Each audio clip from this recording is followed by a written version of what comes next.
everyone. Welcome back to another Spitfire, an unexpected Spitfire. And I've just realised that intro, as much as I like it, it's actually pretty accurate now because it says rise from the ashes. And that's exactly what we're trying to do. Rise this from a load of ashes. So, anyway, I'm going to welcome everyone. Thank you for tuning in. I need loads of positivity tonight because I'm at the end of the tether with this, but I feel okay. I just want to get this done now and working. So I'll go into more what we're going to do in a moment, but let me go through everyone I've got with me. So, as always, Mark's Modz. Oh, me. Yeah, good evening, everybody. Welcome to this really special Spitfire. This is going to be interesting. Thank you. Yeah, it is going to be very interesting. We'll see how it goes. Geordie Dave? Yep. Hi, everybody. I think you'll get it done sorted. No problem tonight, so let's crack on. Lovely. Thank you very much. And yes, models and vintage. Hello, everybody. Yeah, positivity is the key, Alex Horlicks. Yeah, we've got to get this sorted tonight, so one way or another. Yeah, I'm pretty sure that with all us on here and all you out there, with all the positivity you're going to send to Horlicks, you're going to help, and we're going to help as well. So yeah, looking forward to it, and looking forward to getting on with this lovely Spitfire. Lovely, thank you. Yeah, it's been hell, but I have enjoyed the build. I have really enjoyed the build. Just when everything was going wrong and then something else went wrong, I had to give it a break. So just as well, because I had to wait for parts anyway. And I've got them all now, so we can just crack on and fix the issues that I've got. There's not many now. I mean, one's a bit awkward, but we'll sort that tonight, which I'm going to do. Well, yeah. So the plan tonight is, before I hand you over to Geordie to do the chat and say hellos and everyone, I am going to be working in the background straight away because I've got to get to the flaps. If you remember, the amount of times I've taken this apart, the cable snapped that runs the landing flaps, and it snapped. I did use a bit of cotton. I think I said it on my last video. And the more I was thinking about it, it works, it's functional, but it's not how it should be. And I didn't really have a problem with that cable. So while the chat's being done, I'm going to be stripping this down and trying to get this done because it's quite difficult. I will just go over and show you what I'm up to just quickly before we go. So this is what I had to replace, this cable here, because it snapped on the last one. The amount of times it had to come apart, and I must, so this is the cable that was used, but one of the ends came off. So I replaced it with this. But this is a bit thinner. It's a little bit more silky, so it runs smoother through the screws. They're okay, but they're a little bit tight. So I'm going to be replacing this, and then from there, we're going to be doing issue 1. We're going to be doing issue 2 to replace the propellers that snapped. Where it hit the deck. Hopefully, and then refit the engine. Excuse me. Hopefully, then that's it. I've already done the repair for the landing gear. I think did I cover that on the last show? I think I did. Yes, you did. I think you maybe did, yeah. Just to recap, obviously I bought some wire from Hobbycraft. I've doubled it up, used 2 strands, and then I've repurposed the wing wire grips and springs. So what I've done is fashioned 2 cables through here, use those grips that we use behind the wings and the spring. So what happens is when it pulls this tight, which they are very tight, it gets to the end of the spring, pulls this up, because these aren't that heavy to pull up. And then if the motor wants to carry on, which is why the cables are snapping, it then takes the sack up in the spring. And that seems to be working really well. So touch wood, that's okay. So yeah, we've just got to refit the engine, do this, and then we're good. So And thanks to the kind hearted of Horlicks, I have some of that wire too. Oh, yeah. Me too.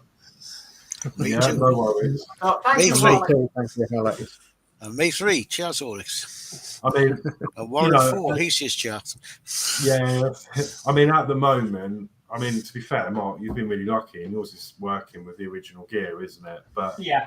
it could be a day where it'll give up, and then if it is, you've got something to replace it with. But yeah, let's yeah. So I'm just going to crack on working because I need to get all this wiring back out from these grips, so I can get this cover off, so I can then unscrew the motor housing under here, so I can then get this cable out and refit the new cable, which I have in a replacement issue, which is in there.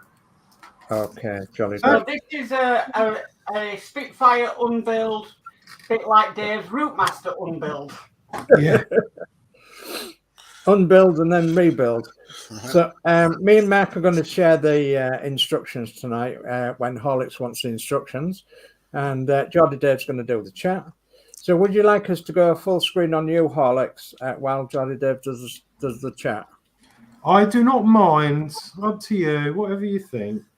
Okay. Well, I think that's fair enough. Yeah, okay. Well, I'll start the chat and gold star goes to Warren James. Hi, all. Good luck tonight, Horlicks. Thank Hi, you very Warren. much. Hi, Warren. Silver goes to D Harris. Even Alex. Hopefully, get things back together and get the build behind you. Yeah, I hope so. Hi, Dave. Hi, Dave. D Harris goes Warren James. Good evening. Hi, And Warren. Warren goes evening D. Yorkshire Crafter. Good evening, everyone. Hi, Yorkshire hi, Crafter. Julie. Hi, love. 18 years anniversary today. Yeah, Bill, well, congratulations. Thank Yep. you. happy Happy anniversary. anniversary to you, bro. Yep. You should have been out the night, not on here. Yeah. We don't really go out. We never have since we got married. You're like me. Julian Milne, evening, everyone. Hi, Gillian. D Harris, Yorkshire Craft, and Julian Milne, evening both. Julian Milne, evening D Harris. I've just jumped. I know I was up to, but I've just jumped massive here. I was up to Marie, where she. Go on. Bye, this jumps, done it. Yeah. Right. Marie Oglesby, evening, everyone. Hi, ma'am. Hi, Marie. Hi, Marie. And Dave Mack, good evening, everyone. The very best Hey, of luck. Dave. Very best of luck with building your Spitfire, Horlicks. We are all rooting for you. Thank you. Hi, Dave Mac. Hi, Dave Mac. And Dave Mack, best of luck. Yorkshire Crafter, evening, D Harris. Crafty Chris, good evening, Horlicks, and everyone in chat. We are behind you 100% with the Spitfire fix. Hi, darling. Let me Hi, just Christine. shut up. Hi, Chris. Thank you so much. And we'll have, when it comes up, this is playing up tonight. Dave Mack, good evening, Warren James, and D Harris, and Yorkshire Crafter, and Julian Million, and Marie Oglesby, and Crafty Chris. Jay's channel, good evening. Good evening. All hope everyone is okay and well. Good luck with your Spitfire. Keeping everything crossed for you. Thank you. Hi, Jay. Hi, Jason. Julian Millen, good evening. Dave Mack Bills. Yorkshire Crafter, evening. Dave Mack Bills. Dave Mack Bills, good evening. Mark Modz, Geordie Dave, and Sir Dave say, evening, Dave. Evening, Hi, Dave. Dave Mack, evening. Jay's channel. D Harris, good evening. Dave Mack Bills, how are you keeping?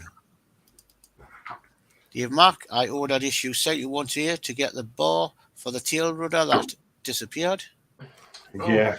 As I said to you last time, mine nearly fell out. Dano's Universe, hello everyone, good luck with the build. I will watch later when I get back in from work. You should be working, not flipping on YouTube. Hi, Dano. Hi, Dano. Good luck at work. Yeah, I hope your shift's going well. Yeah, you haven't finished for another 40 minutes. D. Harris, good evening, Mark, sir. Dave and Dave. Evening, D. Evening, D. Hi. Dave Mark, I'm good, thanks, D. How are you? And Dave Mark's evening at Dano's Universe. All right, just move this chart up a bit more. Gillian Milne, good evening, Dave Mark Bills. D. Harris, Jay's channel and Dano's Universe, good evening. Dave Markman, I'm not bothered with the undercarriage on my Spitfire. I'm leaving it up. Okay. Fair enough. Yeah, it gets like that, doesn't it? Yeah. I suppose if you want it in flight mode, it looks good. Yeah. Dave Max Bills, all good, mate. Thanks. Dave Mac Bills, D Harris, excellent. Dave Mac Bills, congratulations, Mark and Julie. And that is the chat up to now. And now I'll get a drink. Yeah, you deserve one. So yeah, 18 years then, Mark and Julie. Yep. Yeah, very good. Well done.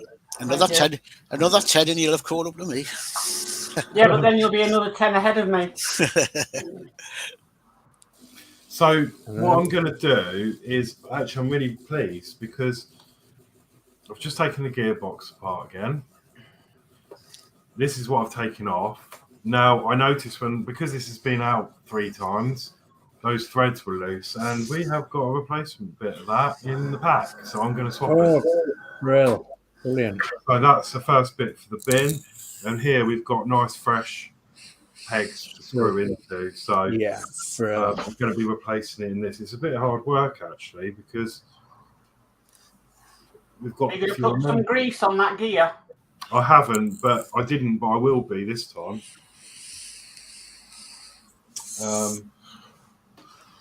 Yeah, it's just a case of getting it all back together. So you have to line this up with a tab there.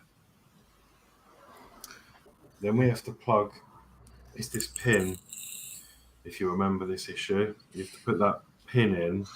Oh, yeah. Actually, this goes in first. It engages with that. I think a bit of caution to the wind is, if you're displaying your Spitfire on your base, make sure you don't have the landing gear up. Yeah.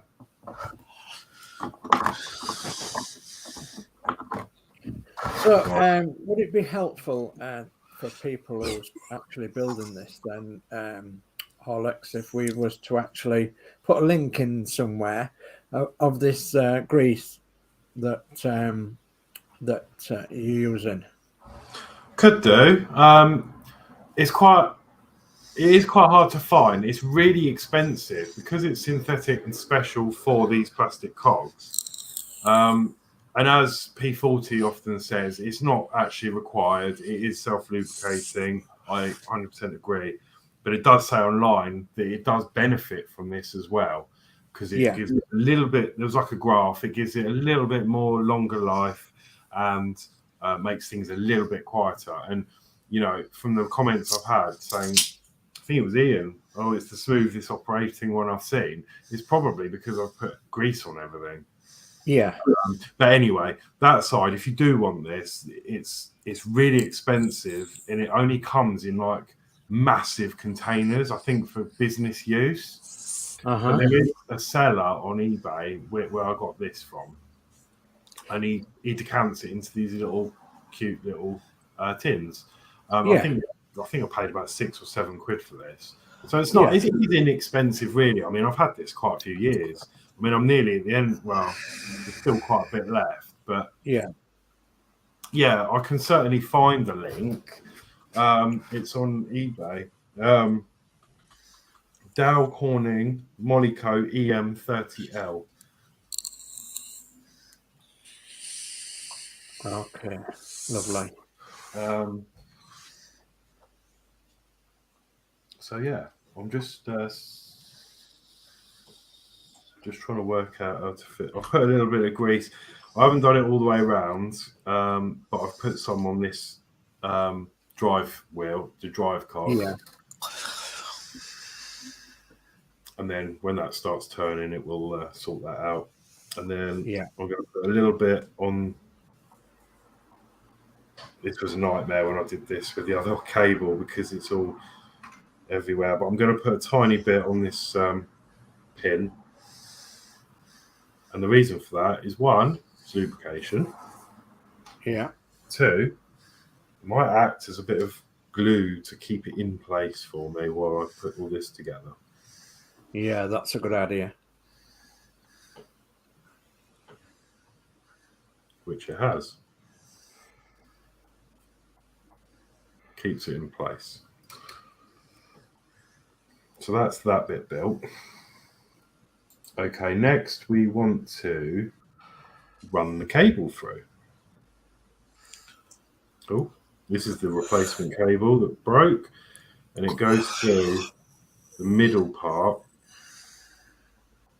through the grooves, and then what I like to do is hold it with my fingers either side.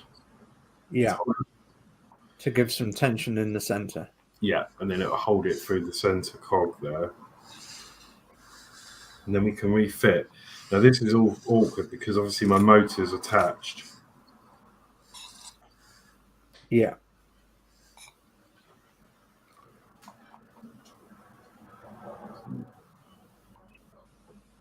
And you line that pin up. Bob's your uncle. There we go. Hold that tight. Check that the cable's loose, which it is, and then refit. So I have actually got new screws, but I think the screws are okay because it hasn't gone into metal. So yeah, I'm going to reuse the screws just because I'm holding this now. So and then we need to flick this over carefully and put 4 screws back in. Oh, much better. Actually, because it's a new part, I'm going to use my manual because I don't want to strip the thread with the electric. Yeah.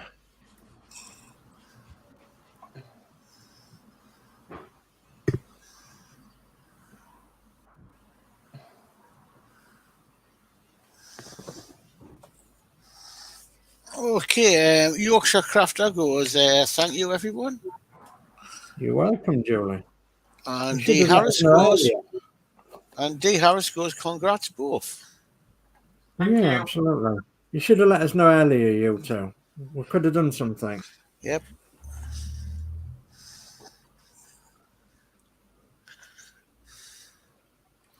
Really happy with that. They've gone really tight again. So we could have all had a sing song for you. Yeah, we could. Yeah. Okay. I'm happy that that is in place. So let's refit. So if you remember, we got this, and this goes through the LED and down. There we go. And that holds that LED in place just down in there. Yeah. I mean, I'm explaining this again, but I'm not expecting anyone to have to take this apart again. But you don't know, do you? No. And then what goes in there is 2 silver screws, which I took out. And they are PM24 screws. I'm going to use my wow stick. Be careful because you have to get in and then line it up and then start tightening, because if you drop it in that hole, you're going to have to take that back out again. Yeah. Oh.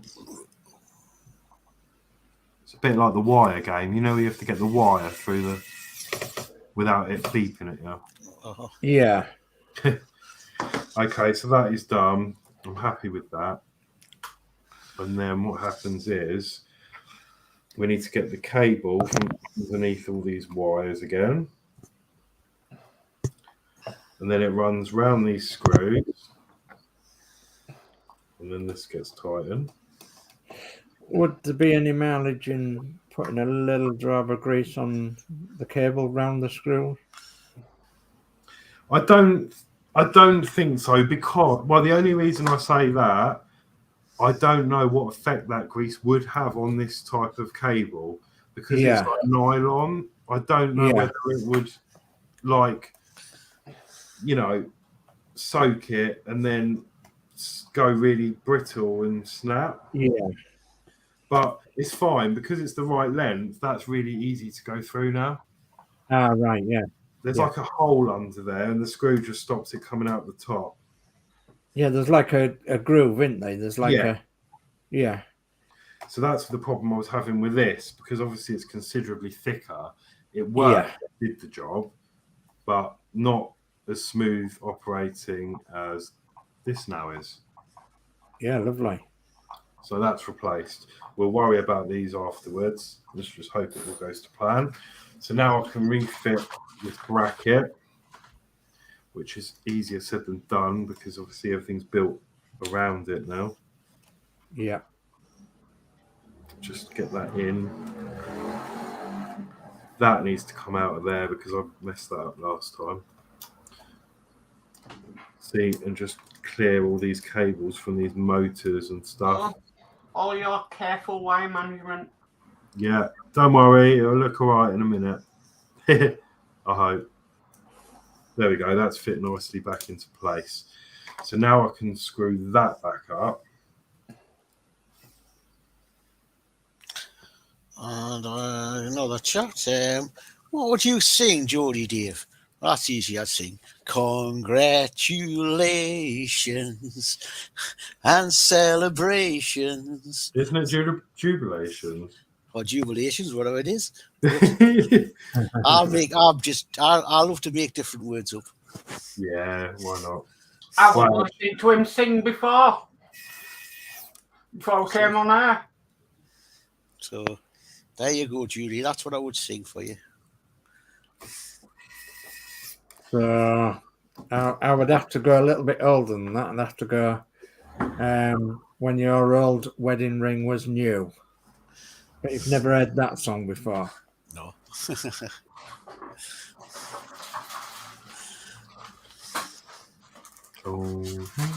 Right, so there, all these wires then go back through that funnel.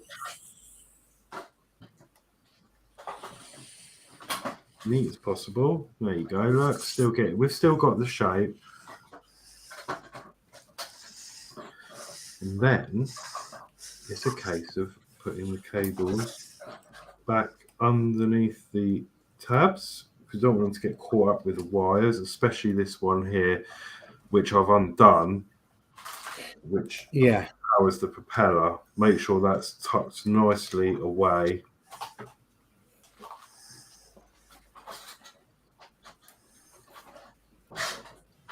Because I don't want that to get caught up on this.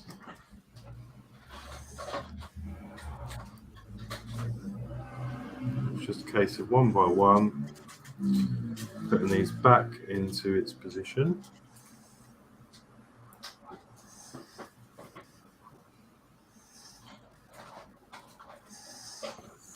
So we've talked about these before, but them tweezers you're using, are they like little flat-ended ones, aren't they? Yeah, these are my favourite. Yeah. The other ones are too harsh for cables because they're like razor blades, to be honest. Sharp, yeah. They're very sharp, yeah. And what's going on with that?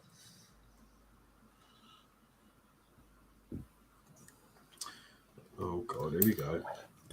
Back to the drawing board. Forgot a cable. Okay.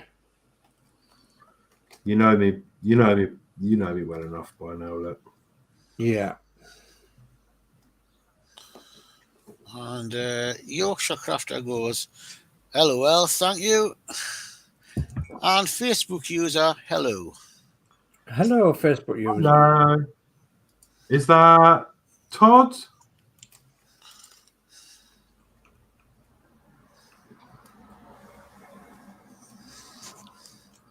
We are doing wiring today, fixing the Spitfire that went. It is. It is awesome. Yeah, we're repairing the Spitfire that went terribly wrong due to a ridiculous design flaw. And he's asking, what's your YouTube channel? Horlicks, Horlixs, as spelled on the the name's not on the thing. No, it's spelled underneath. Oh, you'd have to come. Where's all our names gone? all ours are underneath. They're not underneath. Our names are not. Hang on. There we are. Look. There we are. Oh, there you go. As you can see up in the top corner there. Yeah, top left-hand corner. That's how it spells it. Okay, let me just put that back on and then I'll move that back to solo. And I'll take that off. And there's his name on solo, Horlicks. Yeah. So yeah, as I was saying, it went terribly wrong. There was a bad design flaw. My plane hit the deck while it was in operation and smashed the prop. So there's no engine on it anymore. The prop is here. Walker, are you busy? No. Can you send him a link? Yeah. And it damaged the base. And Mark's very kindly sent me a new panel. So once it's all done and dusted, I can put that back on, and then it'll be like nothing ever happened. Yeah, we hope. But my issue is, and it's doing it again. You know, I'm a bit of a neat freak when it comes to cable management. So if it's not right, it comes apart. And this wire's jumped out again. He's got it. He's found it.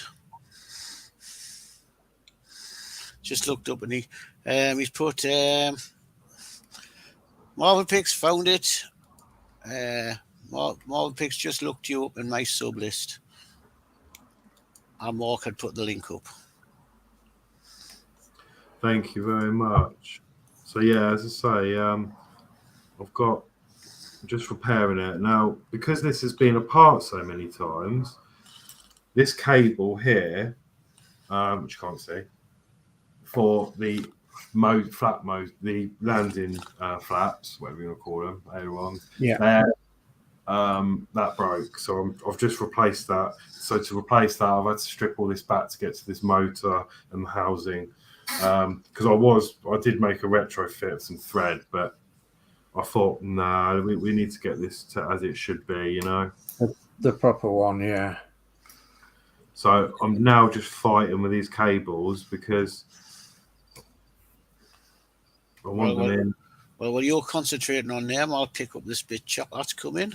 So all hellos. So D Harris, evening Marvel Picks. Marvel Picks sub would have a quick work meeting back in a sec.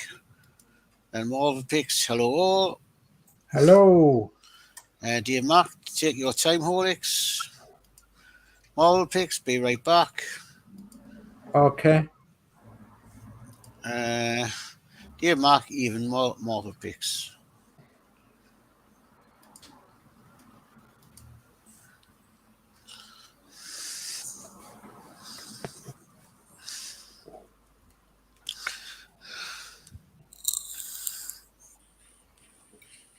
You know what? If anything,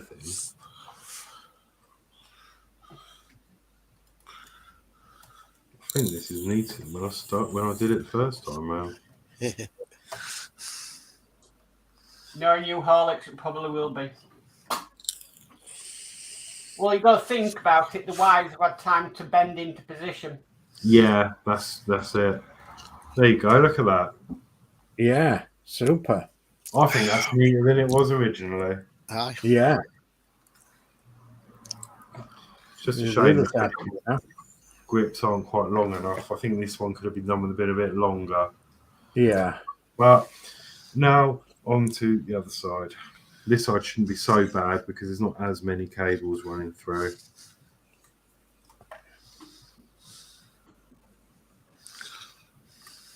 There's only 3. So when we actually get to meet, then we'll have to line up all our Spitfires for Horlicks to do all the cables and everything. So there'll be a long line of Spitfires for you to do, Horlicks. Oh God, don't do that. You won't want to strip them down. No, what we should do is when we meet up, take Daniel's enterprise build for Horlicks to sort it all and tidy it all up. Aye. Yeah. Yeah. Yeah, We so are you'll joking. all be off having fun on trolley bus rides, and I'll be sat in the corner with a screwdriver and a. You'd be happily beavering away there. We'll send you a cup of tea. Or And a coffee. cake. And a cake. And Yeah, a cake, yeah. bag of chips.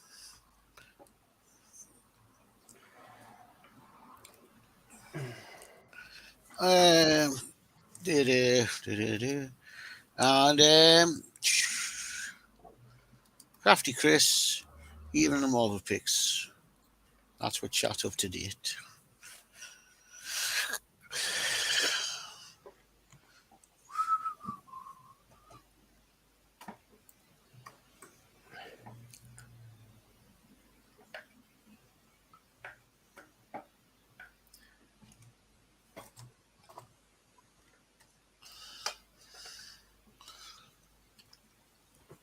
Come on.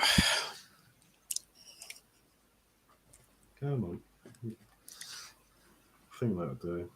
As long as that cable's not going to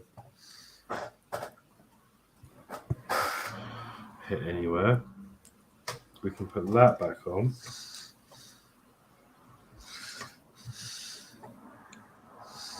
Like so. And then we've got 3 screws to plumb the cockpit back on. So, Horlicks, you know when you had it up and running, Yes. could you see the cockpit lit up okay? Yes, I checked that. And yeah, all the dials light up. One feature, a bit like the driver's cab that Dave reminded me of on the Routemaster. Uh-huh. Yeah, I forgot about it. Didn't even know it lit up. I forgot it lit up because we did that quite a way back, didn't we? Yep. Yeah. I thought about it. I was like, oh, I wonder if that actually works, or is that another problem? Right, cockpit is back on. Just a pity you can't see much of it when the canopy's on. Yeah. Yeah. So my job now is the task of, this is fiddly, attaching the cable back through these little tiny Clips, yeah. clips. Horlicks, put some electrical tape underneath. Might make it easier to hold the flap up. Oh yeah, I could. Let me just. Yeah, good tip. Let me just see how this one goes first.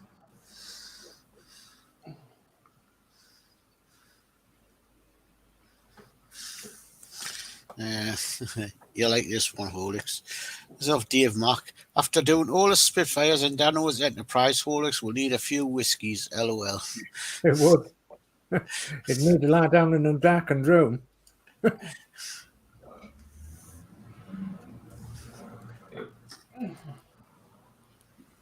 think that's gone on all right. Then it's just a case of.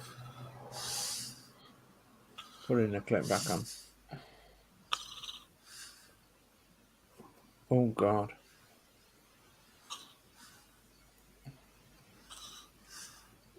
I don't know why I've got the shakes all of a sudden. Right, that's started up. Then I need Excellent. to get the tweezers and clear that cable from the screw. Yep.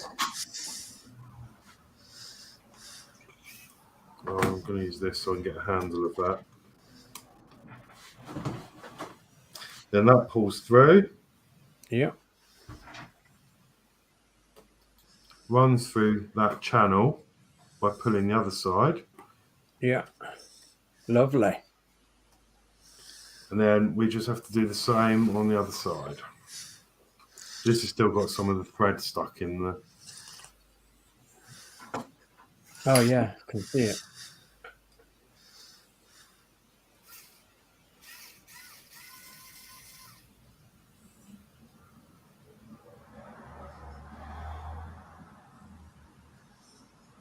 And this is the one I glued. But I did a really good job not to get glue anywhere else apart from on the cotton. Yeah. Which was a great idea. I think Mark suggested that because I put knots in it originally and I was worried about it coming loose. Mark said, "Oh, just put some glue on it." I was like, "Oh, brilliant idea." So I did and it worked, but I didn't put enough on to smother it. Yeah. I used the correct glue. It wasn't too runny. I used the gel because obviously you get different grades of glue, don't you, depending on what you want. Yeah. Yeah. Thin glue, medium glue, and thick glue. Yeah. And thin glue does have its good uses, but not particularly on something like this, I don't think. I mean, I do like the gel. I mean, some people don't get on with that gel. I think you're right, Dave, aren't you? You're not too keen on it. But yeah, it's, you know, it seems to have worked for me.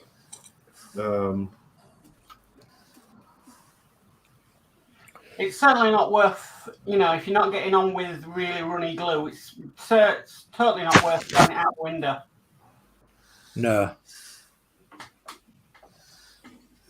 No, definitely not. No, disposing with it properly would be better. Yes.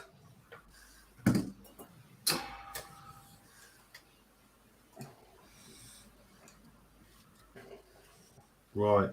That should then sit in there. So I'm happy that that is loose. If I just give that a tug, they should both be going up. Yeah. Awesome. That is the first fix complete. Wow. Super, super happy with that. And also need to be super careful with it. So if anyone sees my hands anywhere they shouldn't be, scream at me. Yeah. Right. Is there any more chat at all? I just thought I really need to make a coffee because I forgot to do it and my mouth's dry. No, go get some, no chat at the moment. Go and get a coffee. We'll have a chat amongst ourselves. Go get a coffee. Yeah, no, we'll chat amongst ourselves. No, when I first started model building, I went to a model shop to ask for some advice, and they said, "Oh, what are you going to be doing?" So I said, "Well, I'm going to be working with some wood, some balsa wood. I'm going to be working with some plastic, and I'm going to be working on some, Partworks models." And they said to me, "Oh, well, probably to start off with, you would need a medium glue, a medium CA glue, they called it." And I've since found out that CA glue is obviously super glue, and it comes in three consistencies. So medium, thin, and thick. And obviously the thick glue is like it's like a, you know, it's like a gel. The medium glue is just as you would think a medium glue is. It's fairly runny but not too bad. And then the thin glue is runny glue. And I've actually used medium for pretty much everything that I've done so far. I've got some thin glue, and I have got some thick glue, and I've got some Tamiya glue as well. So, yeah, it does take a little bit of getting used to. Does the thickness and consistencies of glue and what they use for.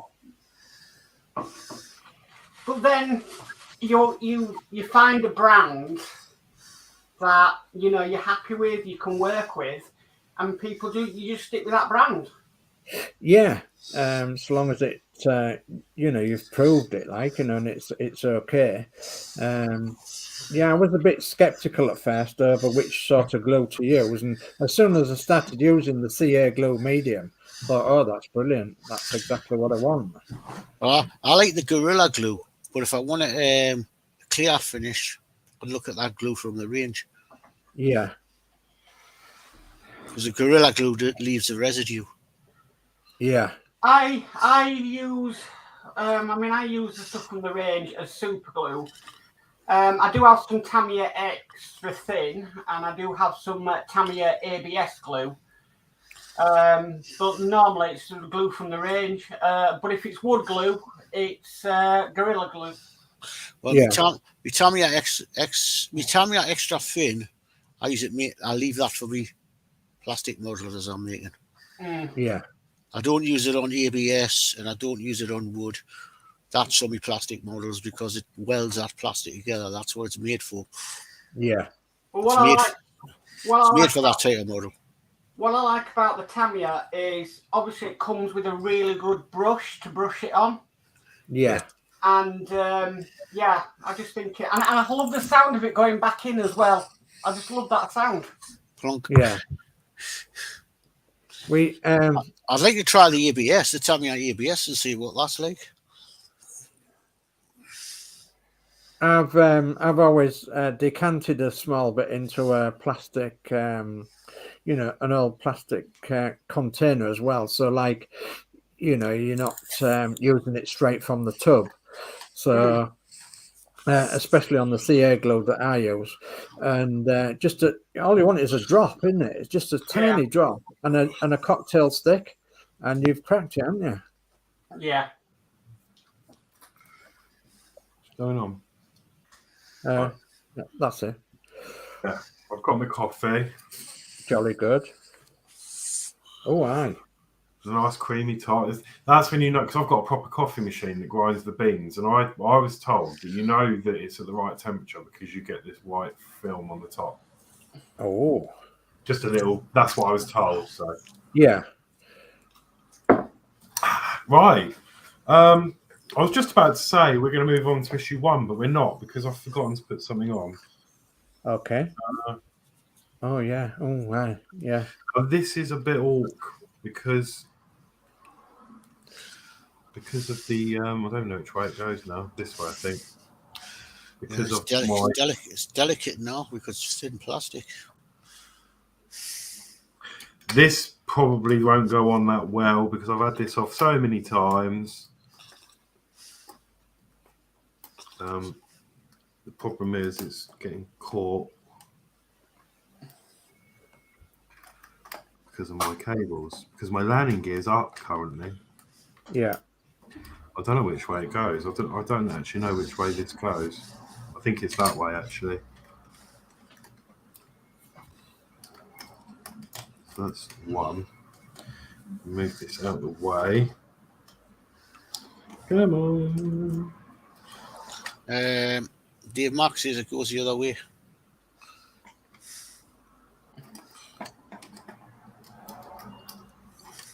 That's it. I couldn't tell you because mine's all covered up. Now he says that's correct. Yeah. I realised that because one giveaway is this screw hole here. At the top. Yeah. Because when you put the canopy on, you screw that in and then you put the rubber bung in. The plastic bung, which was one of these parts, I think, or that one. Because obviously it said to glue that in, didn't it? And I'm glad I didn't. I used blue tack because obviously I would never get this. Wow, it'd be a job getting this apart again, I think. Yeah. And knowing the hassle we've had with the cables and whatnot. Okay. Go on, Horlicks. Yeah, there you go. That screw's threaded. Sorry, yeah. Marvel picks okay back. Is this about adding the replacement parts from Hachette? No, we did that on the fix video. Put it all together. It went terribly wrong. My landing gear snapped. the lifters failed. My plane fell off its lifters mid-flight. I was really unlucky that both lifters failed at the same time. As you can imagine, the propeller was spinning at full pelt. When it hit the deck, it ripped one of them off. And to get to this was a massive destruction at the front, engine off, everything. And then while I was trying to fix this and this and this, something happened with this cable that I've just replaced, and it broke one of the crimps off, and then the flaps stopped working. So this is like the third rebuild now, but I'm confident everything's good because I've made my own adjustments for everything. Yeah.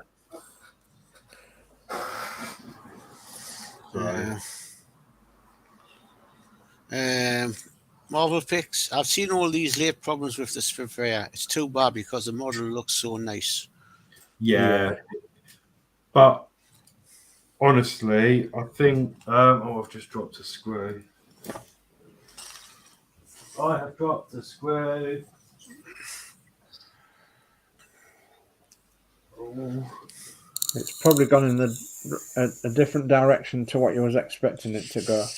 And the problem is, I haven't got a spare one because I used them on something else on it. I'm not too bothered though. If I can't find it, I can't find it. There's another 3 holding it in. It's only a plastic cover, so yeah. Get your magnetic mat and run it around the floor. Yeah, that's a good trick. I normally do, but in this instance, I'm really not sure. Or a torch is another way I found them. Get a torch close to the floor. Oh, you've got one. Check your socks. It hasn't stuck to that. Oh yeah, I'm not wearing any of them. The thing is, I've got one of them plastic things on the carpet so my chair can wheel about on it. Yeah.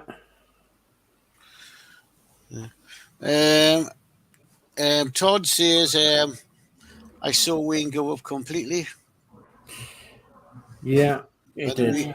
And the reason I'm saying Todd, because he's just turned around and said, Geordie, you can say Todd, it's easier than Marvel picks. Yeah. Right, I'm just going to grab out. I am going to grab out the spit. I can't find it. It's gone. I will just double check the screw part. So I'm not that bothered because it's not really doing anything. It's just holding this cover on. But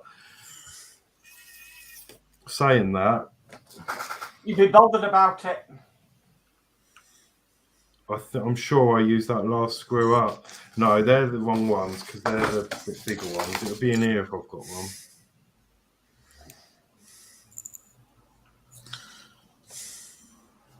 Have you got something like it that would go in? Do you know what? I think I have one left. Whoa. And this is why we always say keep hold of your spare screws. Yeah. Because it's a flat-headed one. I'll find it. I'll find that screw after the stream. I'll step on it and go, oh, there it is. Yeah. I'm normally pretty good finding them. I bet for you though, Dave, it's like, oh great, a screw's landed on the floor, I've got to try and find it, and with your neck and back problems, I bet, oh God, I bet it's like, oh. It's terrible. Absolutely terrible. Mm-hmm. So, I found them in my slippers before today when I got to bed. It dropped out my slipper. That's what I say. Says they're stuck to your sock because I've seen them. I've had them. I walk around in my stocking feet a lot, and I've had them stuck to my socks. You know what? Yeah. What I'm going to say? Red M screws. Oh God, yeah. Oh, I see them picking them up. I see them picking them up forever. Them. Yeah. I suppose got any in because they seem to be all over the floor. Yeah, they are a devil, are them little ones. And And Todd says, I use the screw magnetizer to find screws in my labbed carpet. Yeah. And Dave Mack says it'll turn up when you least expect it after you put the Spitfire back together. It will. Yeah. I'm not too bad with screws because I've got a hard floor in here because it's like lino tiles and it's like a grey colour, so black screws show up pretty quick. It's when the silver ones drop that are an absolute pain. Yeah. To find. Or it ends up going under something. And D. Harris says, now you know why I do mine on a wooden floor, yeah.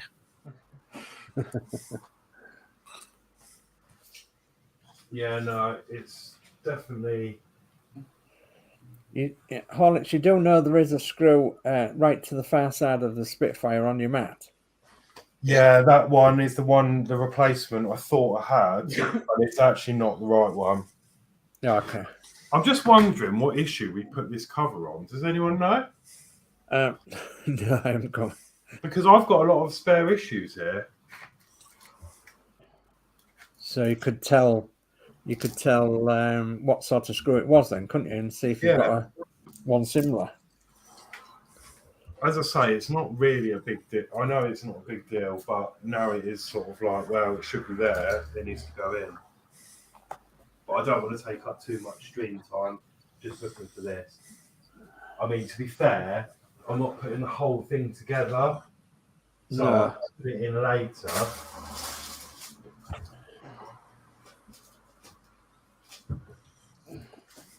Dave Mark, I had to go under the shelf under the stairs and I couldn't get out for half an hour. My back went on me. Ooh. And Todd, you know how many clear windows from the Enterprise I lost in the carpet? A lot. Then I discovered that they glow bright under UV light, and I found a bunch. Oh, right. I found a nice new bit of cable. Oh, there's a gun under my table. The worst thing is I've got black carpet. Oh. Panic over. Found the screw. Brilliant. Right,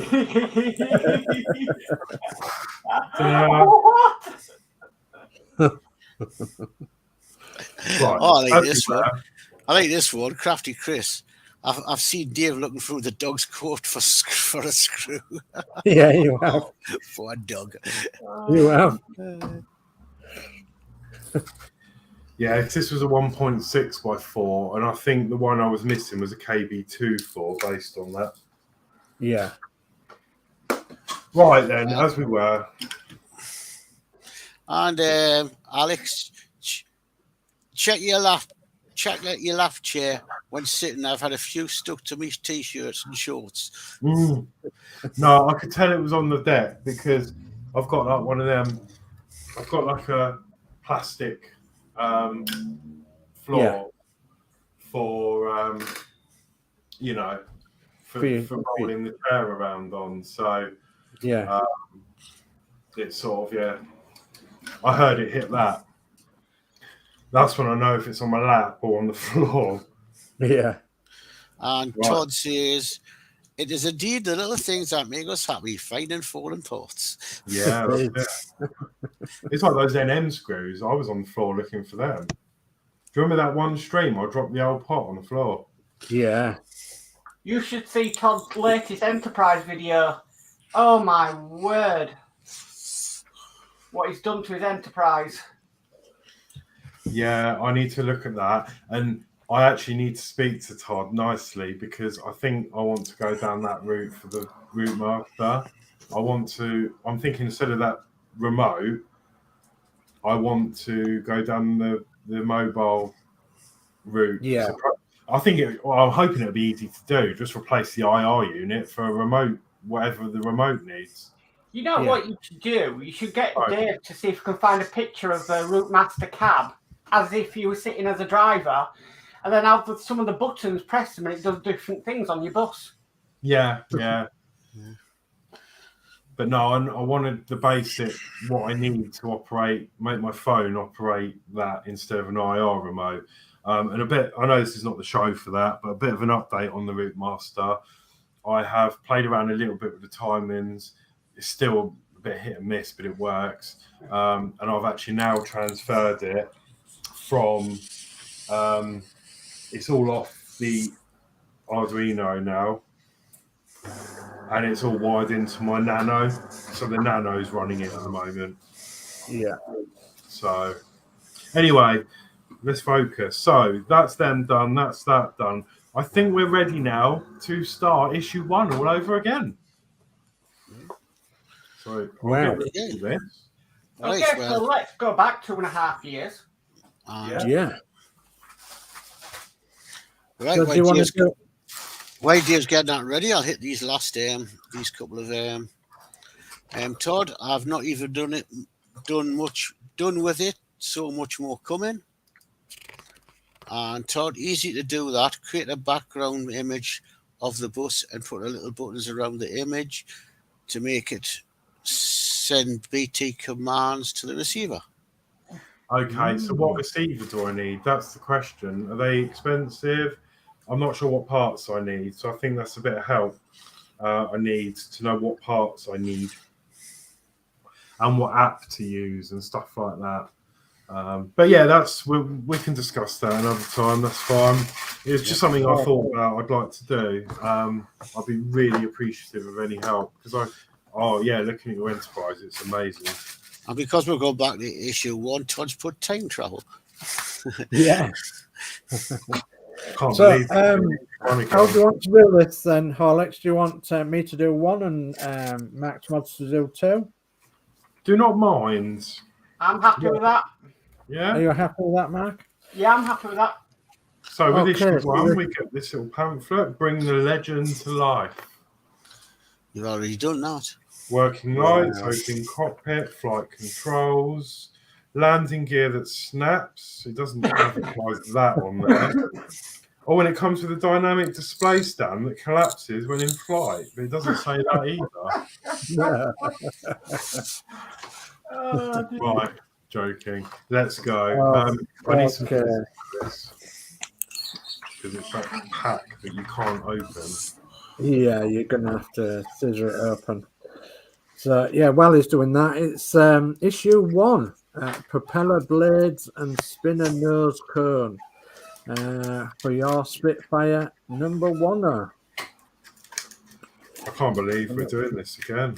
Actually, would you believe I still have my pamphlet from issue 1? Yeah, I do as well, well. Yeah. Yeah, I always keep them so I can refer back to them. yeah. And Todd says, if you have a newer phone, you want an HM10 module, maybe $11. Now I don't know what so I hear. I know I'm money. I have an iPhone 12. I have an iPhone 12. So that says he says that one does the Bluetooth 4.0 low energy. Right, a HM10 module. Let me write this down. And he says an older phone would use a classic Bluetooth or an HC05 module, also about $10. Okay, so I need an HM10. Yeah, I've got an iPhone 12, so it's new. So I'm guessing I need the latest one. Okay, that's cool. I'll look for one of them. And an app. What app would I use? Well, I'm sure it'd be an app that comes with the receiver. Now what he's put on is, yep, you want the HM10 cheap on Amazon US, but I don't see them on Amazon UK. Okay, so I can have a look. I'll just have to Google it. Maybe one on eBay or something. Yeah, then get it sent through. Right, we better do a parts checklist then. Okay. Sorry, let me just put this away. I'm getting a bit of a flummox here. Okay. No problem. I've lost the lid. $10.99 Horlicks. Oh, really? Yeah, they are on Amazon. Well, 11 quid then, yeah. Not bad. Okay, I'm going to look into that. I think that'd be better than the IR remote. So, yeah, I'd love to do that, and I may have to borrow some assistance at some point if I have any problems, if you don't mind, of course. But I will try and research it myself first, because I only really like to ask if I'm really stuck. Okay, so I think I'm ready. That's all been. Yeah, this is where you could hit problems, Horlicks. He says, I built my app on MIT's App Inventor, but it can only build Android apps. For iPhone, it is much harder as Apple doesn't allow self-made apps. Oh, right, yeah. mind you, I have saying that. I saw something in my settings the other day about using third-party apps. So I'm wondering if they've updated it. I'll have to do a bit of research on that then. I've never seen it before, but like Android, it says allow use of non-something apps or something, non-signed apps or something. And I noticed a similar thing in the settings on the iPhone the other day, and I thought, oh, that's new. Apple's always been funny on third-party apps. It has, yeah, you're right. I mean, failing that, I do have an old S9 Plus, but then I'm guessing that would need the 5 module, would it? Or is this still new enough, the S9 Plus? That's a Samsung, obviously. Anyway, digress. Right, okay. So we're doing the propeller blades and spinner nose cone. So you want 101 times 3, and that's 3 propeller blades. Oh, I need the map for this, but it's sort of buried under a load of electronics. We'll just put it on this plastic for now. Okay. So, yeah, 1, 2, 3. Okay. And then 102 is the spinner nose cone.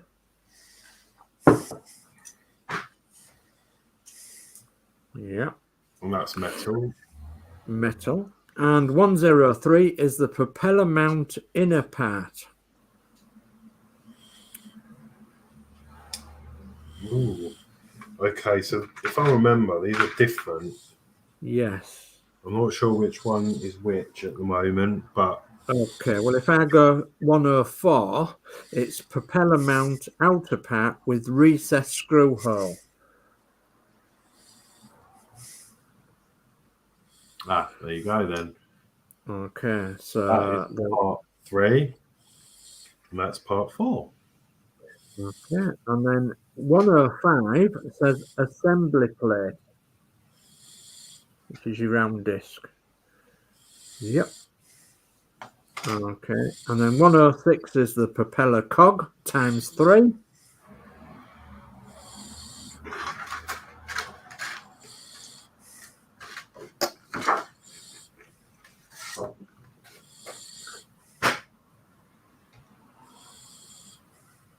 And yeah, times 3. So, and then 107 is the central cog. Okay. Now, from experience, I'm going to be greasing these this time as well. Because there's a problem. The idea of this model is if you turn one of these, the reason of these gears is that it will turn all of them for you. So it makes the pitch of them, or whatever you want to call it. Problem is it doesn't really work very well. As soon as you turn one, it starts ripping the threads up. Grease might not work, but it might just make it that bit easier to turn, not much resistance. Yeah. Okay. And then lastly, you want 108, which is 2.3 by 6 millimeter PB screws and 1 spare. There we go. Okay. It says tip. Parts 103 and 104 are very similar. Note that part 103 has a higher central boss than 104, and part 104 has ribs joined to the central boss to the outer edge of the part. Yeah, I see. So there are the ribs I think they're talking about that go along there, and there. Yeah. And this side is a lot deeper, and it hasn't got them. Yes. Yeah, that's correct. So, in your first step, then it says that take the propeller mount 103 and the assembly plate 105, fit part 103 into the center of part 105. Okay. Just going to click my computer because it's just doing something stupid. There we are. So, and step 2 says ensure that the mount fits snugly into the recess in the center of the template 105. It does. Okay, step 3.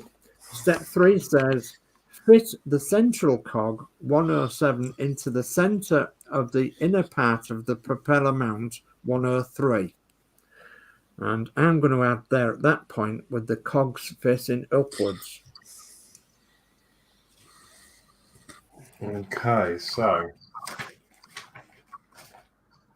I'm going to grease that.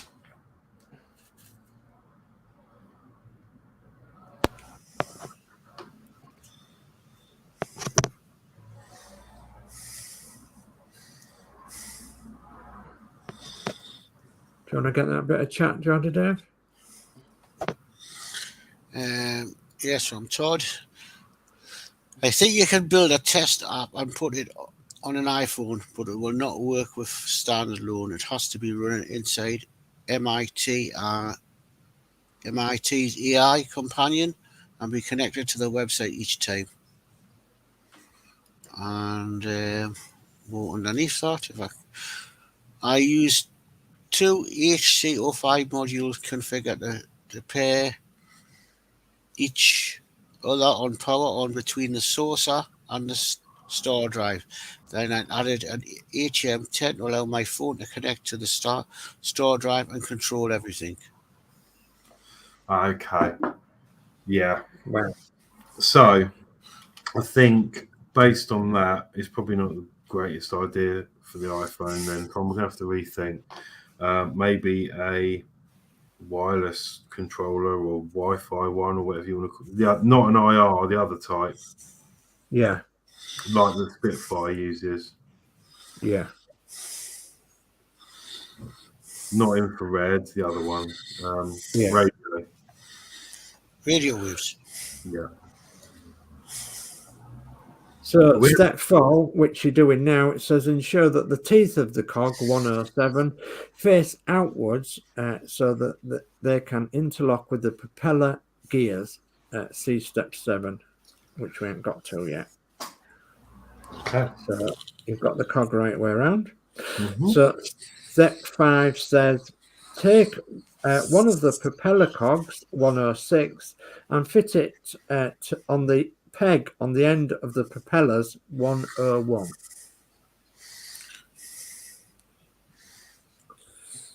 Okay, and then it says step 6, repeat step 5 with the other 2 propellers and propeller cogs.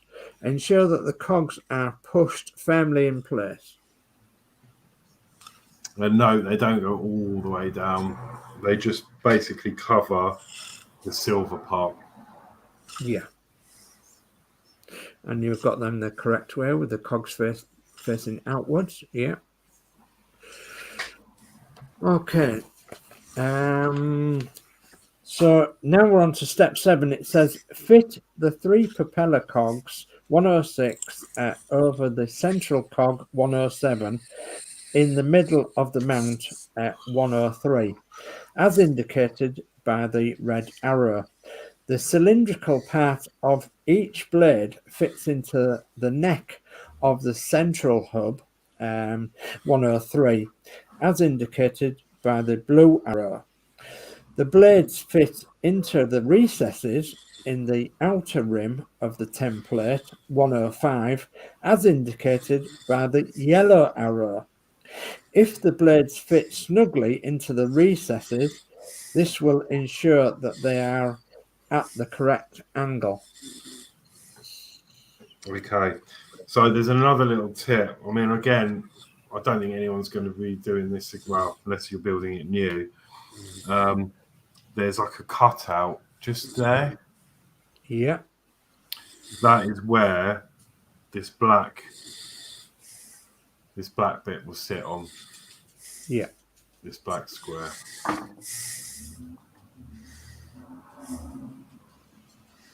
And you'll notice that Horlicks is actually just giving a little tiny bit of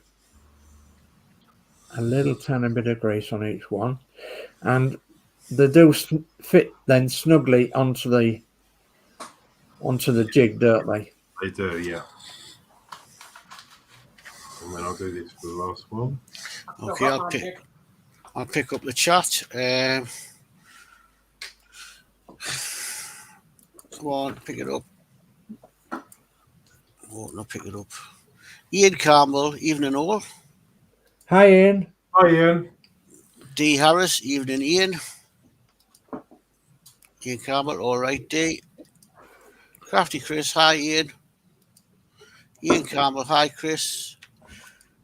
Todd says, however, all is not lost. There are Apple Store Bluetooth control apps. They might work if you program the Arduino to listen to the specific commands they send. Okay. And Todd says, Ian, long time no see. Ian, Todd, long time for sure. Dave Mark, evening, Ian. And Stuart Sullivan. Hello, everyone. Hi, Stuart. Hi, Stuart. Hi, Stuart. Hi, Stuart, and hi, Ian. And So, Dave Mark. Hi, Stuart. those of you that have just joined, thank you. And we've just done issue 57, which was replacing the landing gear flat cable. That's all been refitted. And we're now starting back with issue 1 to repair my prop that, as I showed you, smashed to pieces when it dropped off its base. Yeah, you're sort of answering Stuart here because Stuart's going, are you building another Spitfire? No. No. Repair. And D. Harris saying hi. Evening, Stuart. And Ian Campbell says hi, Dave Mark. Stuart Sullivan, hi all. And Crafty Chris, hi Stuart. Okay. I'm sorry. Sometimes you're not coming up on the screen, but sometimes it's just I'm clicking and it's not coming up. Yeah, it's okay. Right. Okay. So on to step 8 then. Yes. And step 8 says this diagram shows the propeller blades in the correct position. Check that the teeth on both types of cog are engaged. Soon to be married. Yep. Okay. And step 9 says finally take the outer part of the propeller mount at 104 and fit it over the propeller gears so that it is aligned with the inner part of the mount 103. Fix in place with a 2.3 by 6 millimeter PB screw. I'm just adding more grace because I've just seen another contact point on the rim of these cogs, which are gonna, when they, if they start moving, then they'll. That this moves a lot, to be fair. So I just want to, based on my first experience with it. Exactly, yeah. And it's quite obvious which way that goes because it goes that way down. Yeah. Later on, though, with the Spitfires, they started adding another propeller, didn't they? Yeah, 4 propellers, yeah. Okay, is that sitting nicely? Yep. Okay, so you want a 2.3 by 6 millimeter PB screw in the center.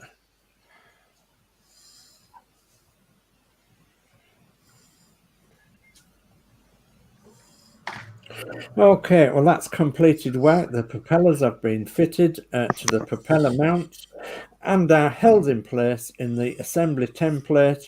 The spinner knows 102 will be fitted in a future issue. Store the parts carefully until they are needed. And it says, note, the assembly template 105 is not part of the model. It is supplied to ensure that you have the propellers at the correct angle. It is useful for storing the propeller assembly at this stage. Okay. And that is completion of issue 1 of Build a Spitfire. And Stuart Sullivan's, what grease is this you're using, Horlicks? I am using Dale Corning Molykote EM30L synthetic grease, which is specific for like these types of parts. Now, you'll find like in DP and things and stuff, the nylon gears in there are coated in this from factory. So that's where I did some research on it. Before we start issue 2, Horlicks, do you want to test if they manoeuvre the blades? I did just give it a quick test, but I don't want to force it too much. But it does seem to sort of turn the others. I wouldn't force them. Yeah. I wouldn't force them. There you go. It's moved them all. You're probably not going to mess about with them, are you? There you go. Can you see them moving? Yeah. Actually, that feels really nice with the grease. Really nice. That's the best it's ever felt, even from day one. And I remember they're working. I think that grease has done a brilliant job of that. Okay. It helps things move, doesn't it? Mm. Yeah. So this will be your third ever issue. This will be number 3 for you of issue 2. Yes, it will be, because the first one was an absolute failure.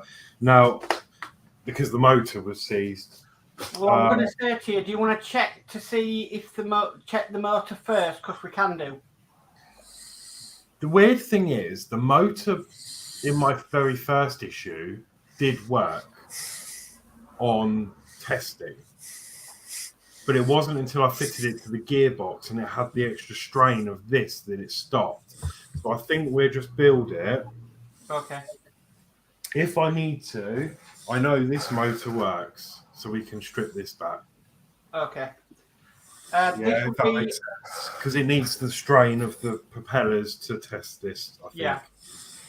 This would be a perfect opportunity to use Ian's builder's cushion.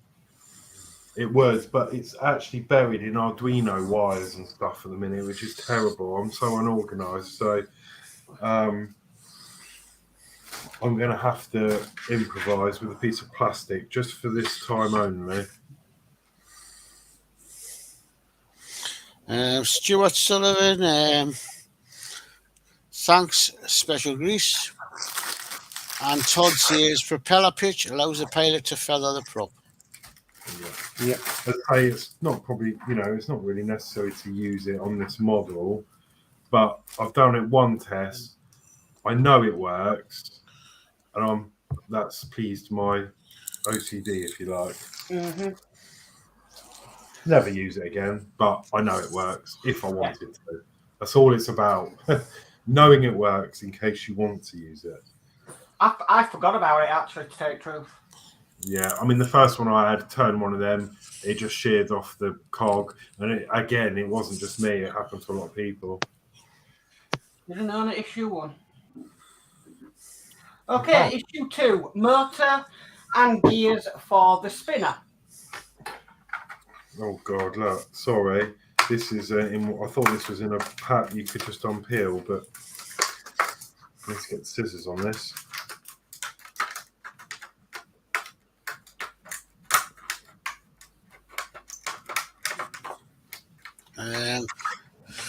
Todd just put, I think you missed it, Geordie, but that double app for iPhone could do what we need to control the bus. Oh, okay. Awesome. Maybe we'll have I'll have a look. I did add you to Facebook actually, so maybe we can have a chat at some point. I'd really appreciate that. Maybe we can talk through some options if you're willing. Oh God, come on! I hate these packets. That's so they can stick them to the magazines or cardboard. Now, I do know for cert, back in issue 2, we got this. And in my drawer, which is, I was going to show you, but I can't find it. In my drawer, I've got another one of those. Oh yeah, here it is. There it is. Because if you remember, it got replaced halfway through the issue. Yeah. Mm. So that's another spare. So we don't need to go through that. Anyway, sorry. Let's go. Okay. 201 is a motor housing. Okay. 201 motor housing, which is, let me just get the orientation right. That one. Okay. 202 is motor housing. Okay. Okay. 203 is propeller gear set. Yep. 204 is motor. Yep. 205 is lower fuselage frame, which is the one I've cut in the drawer. Yeah. 206 is 3 2x4mm PB screws with one spare. That's these black ones. And then 207 is 4 2x4mm PM screws, one spare. There you go. Okay. So step 1 then is remove the propeller assembly from the template issue 1 and turn it over so that the flat side of the mount is uppermost. Fit the assembly into the spinner nose cone from issue 1.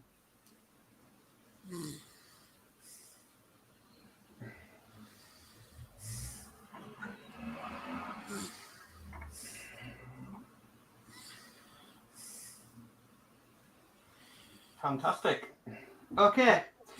Step 2 says ensure that the propeller mount fits snugly into the spinner 102 so that the propeller blades fit into the recesses.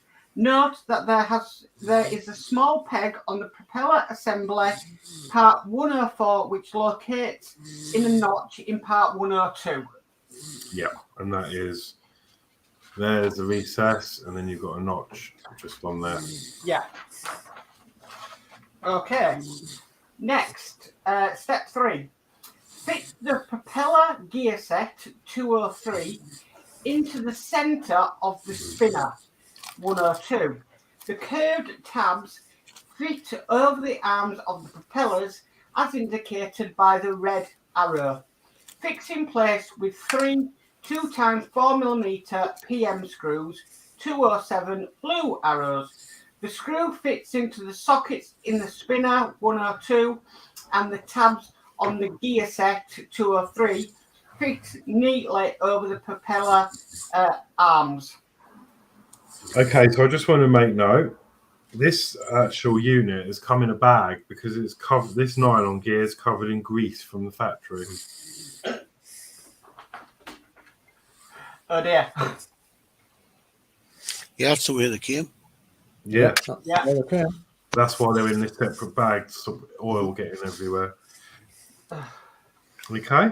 Okay, step 4 is take the motor housing, slide the 2 brass cylinders on part 203 as far apart as possible so that you can fit the channel on part 202 between the rims of the brass pieces as indicated by the red arrows.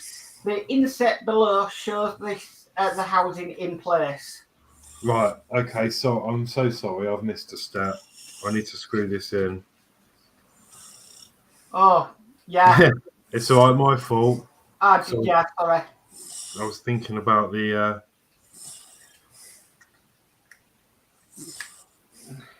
Oh, that doesn't feel very promising.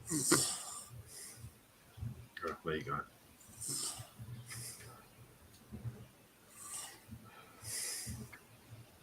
Oh, it's so nice to have a prop that's in 3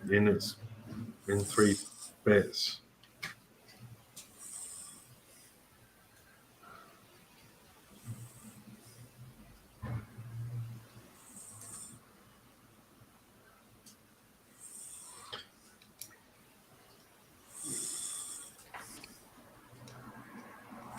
Come on. Okay, so now we're on to this step. So I'm going to find the correct piece that we need, which I believe is. It's quite difficult to tell these apart, actually. I think it's this one. Yeah. Yeah, I think you're correct. Okay. Yeah, okay. Step 5 is take the motor 204, shown here without the cable, for clarity, fit it into the motor housing 202 with one of the curved side upwards. Well, this is really awkward to do.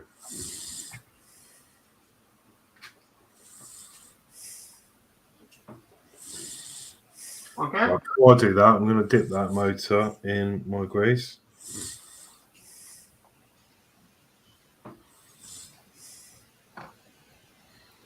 Oh, got a bit too excited with that. One sec. Where is kitchen towel? Just got a little bit of excess on there I don't want.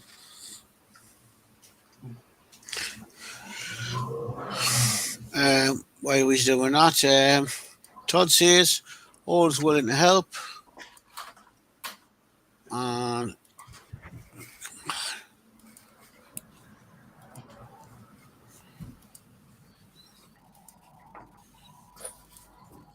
Ian Campbell at Horlicks, are you still planning to produce kits for the RM remote?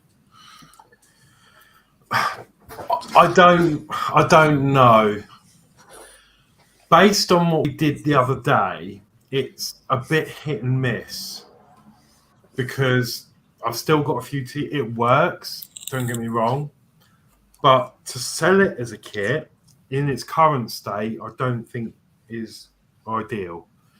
But watch the space because I'm still working on it and making. I'm going to have to make fine adjustments to it.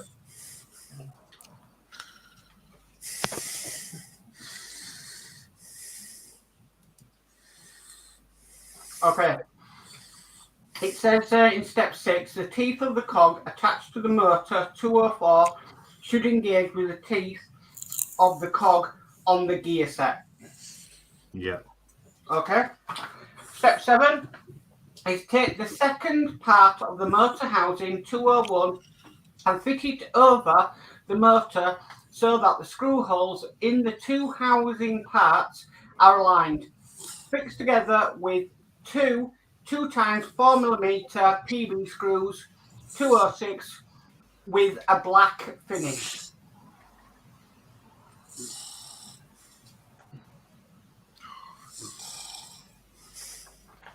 Right, hang on.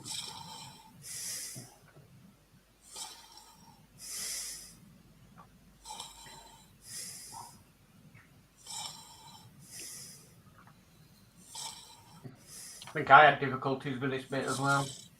Well, the first thing I need to do is take this cable tie off because that plug is getting in the way. Should have done that. Motor's not quite fitting where it should. There we go. I think I'm going to do that. I think the easiest option is to do that. Get the motor. See, how does that work? Because there's too much gunk around that.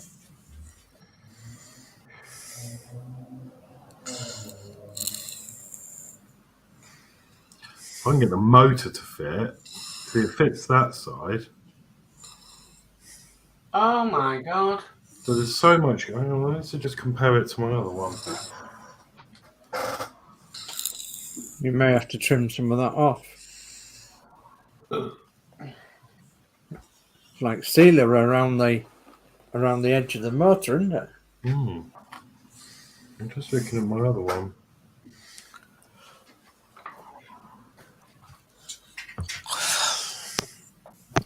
No, it's all right. It's my fault. I'm putting it in the wrong way. Oh, I've got one. I've made a boo-boo. We're all good. We all do it. We all make boo-boos. Now I'm going to carefully try and drop that in there and quickly shut it up. Okay, and then you need to screw it in with 2 times 4mm PB screws. Dave, can you keep an eye on the chat for a bit? I'm just going to go for a visit. Yeah, okay, no problem. And that's the silver ones, isn't it? Yes. No, it's black ones. No, silver ones, yeah, sorry. No. Use 2 times 4mm screws with a black finish.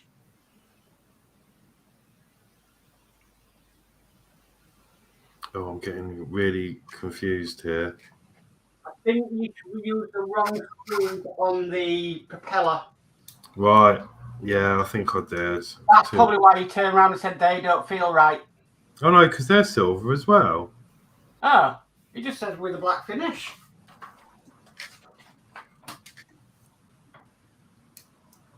I'm going to say in the black in the parts checklist. Yeah.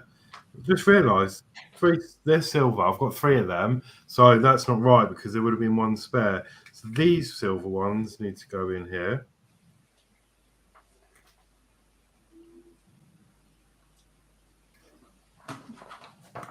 Okay, that's your one that's no good. Oh, for God's sake.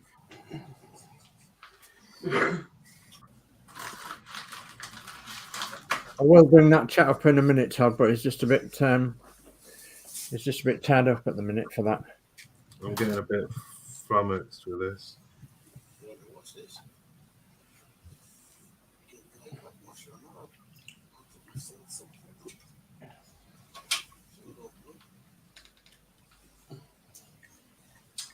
That's right. Look, because I've just taken these silver. Look, I'm getting right confused because I've got all these same parts here. I've just taken these silver ones out of the old ones, so they should be silver. And on the new part, probably fine. The screws in there are black. Get rid of that. Don't need that. Oh, we've got an echo now. You got an echo? Yeah. Turn it down a little bit at the top. Is it gone? No, well, it's still like feedback.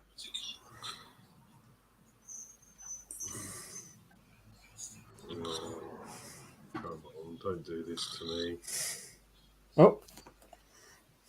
Oh my God, what's happening now?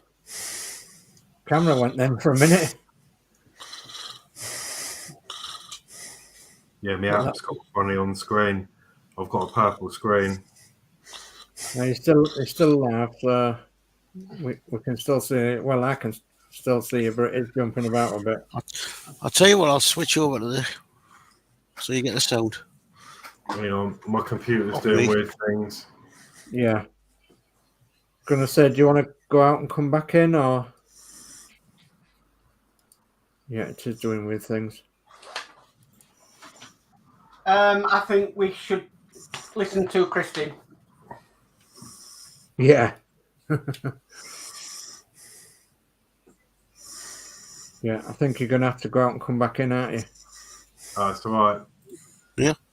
We're done. Okay. We're back. Yeah, because I use an app to control the cameras for this to use, that app just decided to crash on me. Yeah. Yeah, there's too much going on here, isn't there?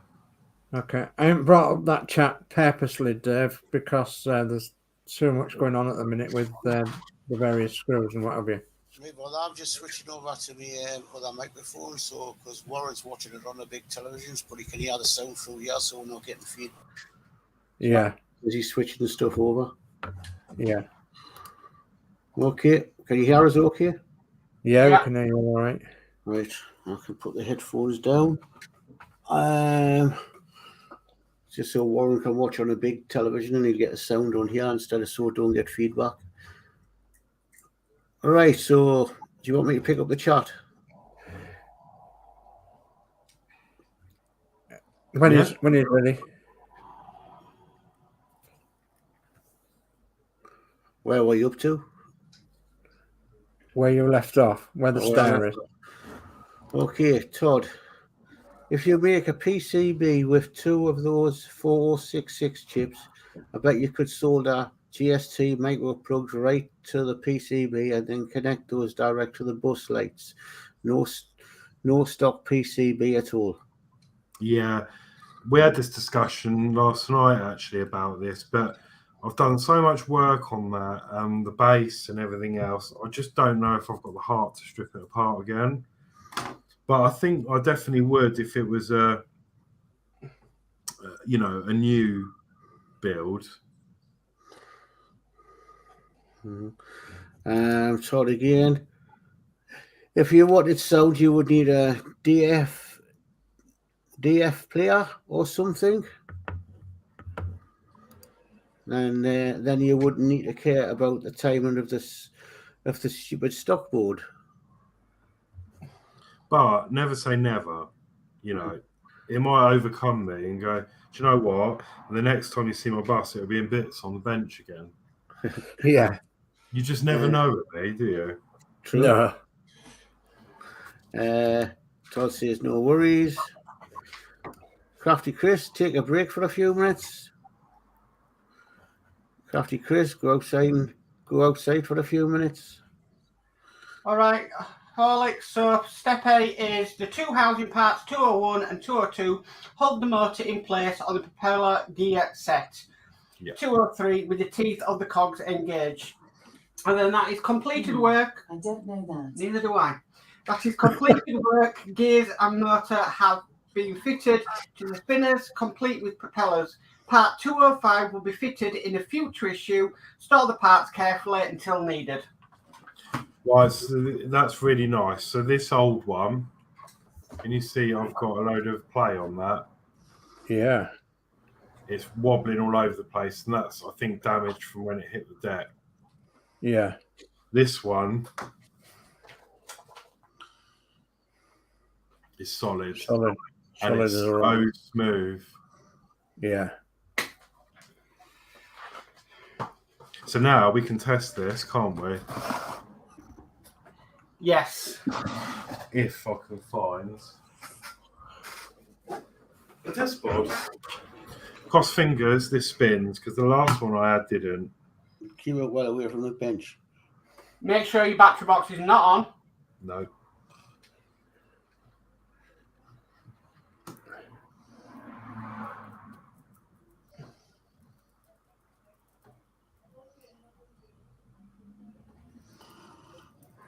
Happy with that? Yeah. Grease has got around that nicely. Okay. Oh, God.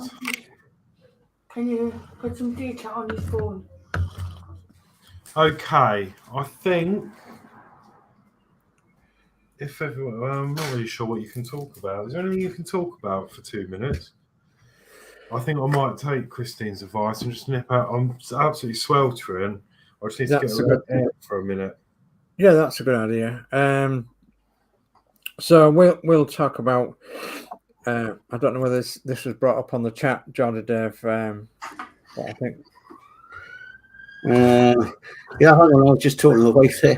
Oh, God. You could still use the base switches connected to more pins on the Arduino board. Both Bluetooth and the base buttons would work. Yes. Yeah. Yeah, I think I might set that as a future project. I know it's not ideal because I need to just get on with it, but I'm really going to need to focus and, as I'm not an expert Arduino, I know basics-ish. I mean, I know this remote thing is a bit more advanced than normal, but it's not really that difficult because the microchip I got is basically doing most of the work.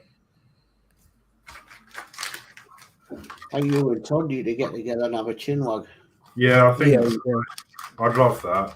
So yeah, Yeah, I really enjoyed the other night when Todd came on and we tried to troubleshoot it. It was really good. I really enjoyed it. Right, I'll be back in 2 seconds. Okay, no worries. And No then worries. I was going to say we'll come back on screen here and we'll have a chat to you all out in internet land if you want. So, what's the state of play with your Spitfire then, Mark? How far have you got? Well, it's complete. I haven't had any problems, but I'm working on the base at the moment because obviously we know about the lifters and they need sorting, and so it's getting there. It's just it's daring to touch it.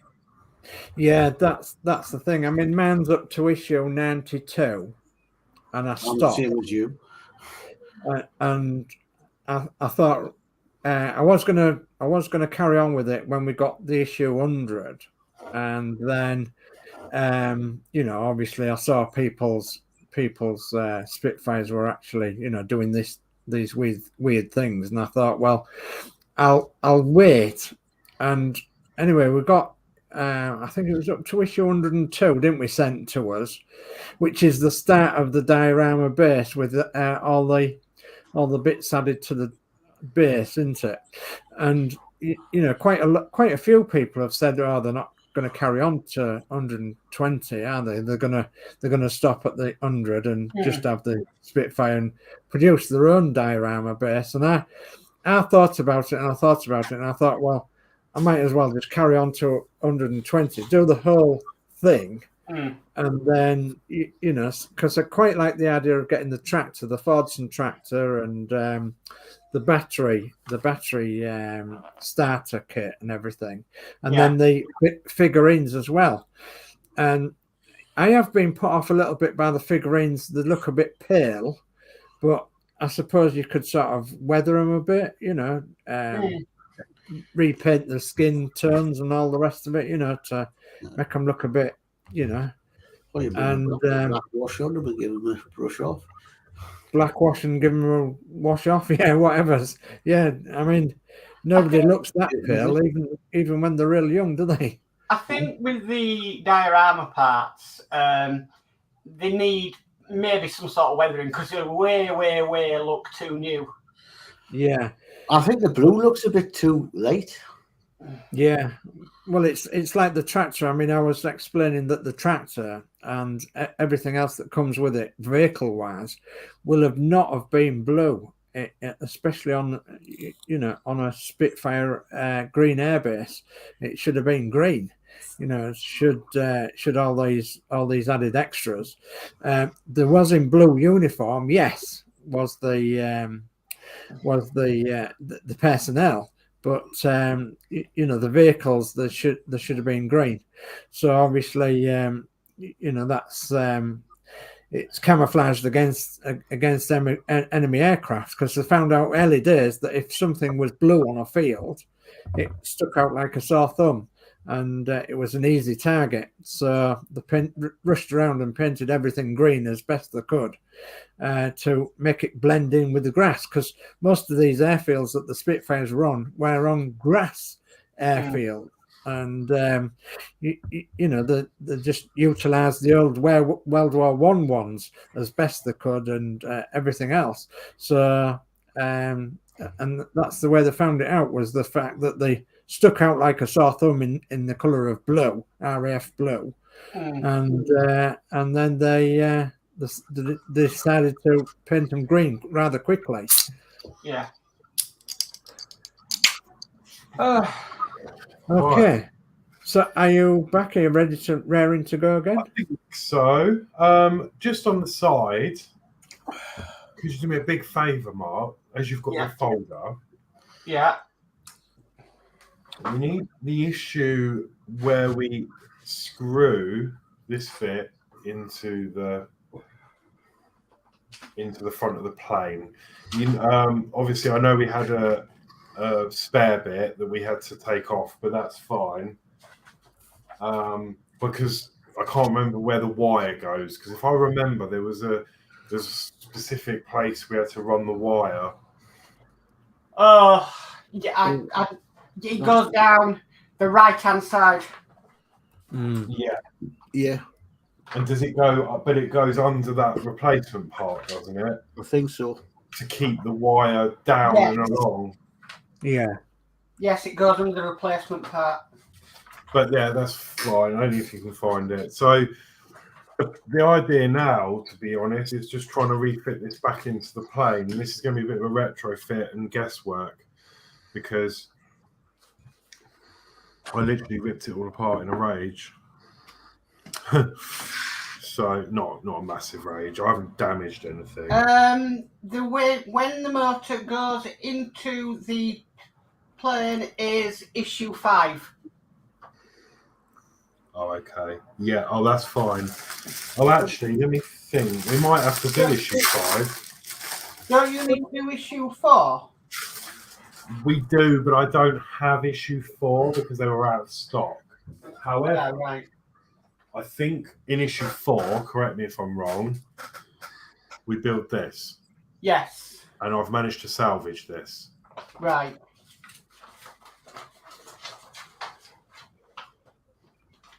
Mostly. So issue 5 is it goes up. Yeah, that's when that propeller gets put in. Okay, so it's just because I've ripped it all apart. Right, we actually need to do issue 5 then, don't we? Because we need to make some details because then they get secured onto this. So Yeah. issue 5 then we need. Okay. So issue 4 was just building this, I believe, and we should end up with this as part of it. And then we can move on to issue 5, which I'm hoping is then going to tell us to attach this. Yes, it does. Awesome. So we got away with that one because issue 4 is out of stock at the moment. So yeah, we just need to put some details on. So do you want to do 5 or do you want me to do 5? Stuart Sullivan, love all the information I get from you lads. Tremendous. If you can do issue 5, that'd be great, Dave, because I need to take my medication. Okay, yeah, no problem. Yeah, fantastic. Right, the only thing is,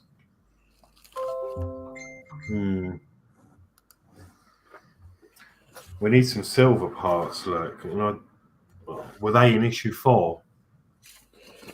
There could have been. Let me have a look. I have got issue 4 here. So issue 4. There was some silver parts, on a frame. They're very tiny little parts, and I don't even think you'll see them once you get it together. I don't think they're actually on issue 4, are they? No, they're not on issue 4, so are they on issue 3? On a frame, aren't they? Oh, actually, I'm getting real confused. Is that already attached to the engine? It could be attached to the engine, could that? Because they're not in issue 3 either. They're actually... I think they're added parts to the engine, aren't they? Yeah, I think so. Or the...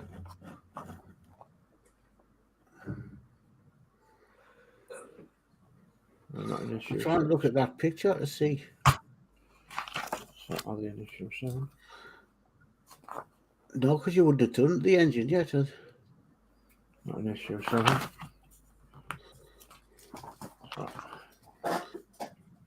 Them silver parts did come in issue 4. Oh, look. There they are. Yeah. Yeah. They're down in there. Uh-huh. Yeah. I'll get them out. I don't need this part because I've got replacements. So let me try and prise all this apart. Okay. See if I can salvage them.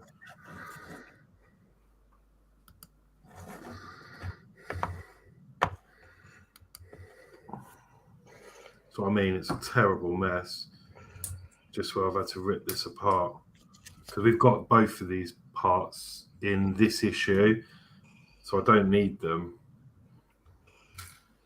Whether I'll get these out. Yeah, they're from issue 4.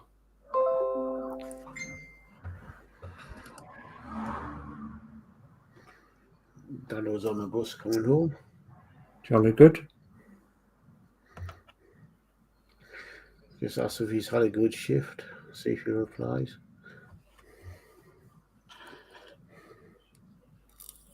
Okay, I've got it off, but I think the pin's broke, so we can try. Ah, yes. Yep, sounds like he's had a good shift.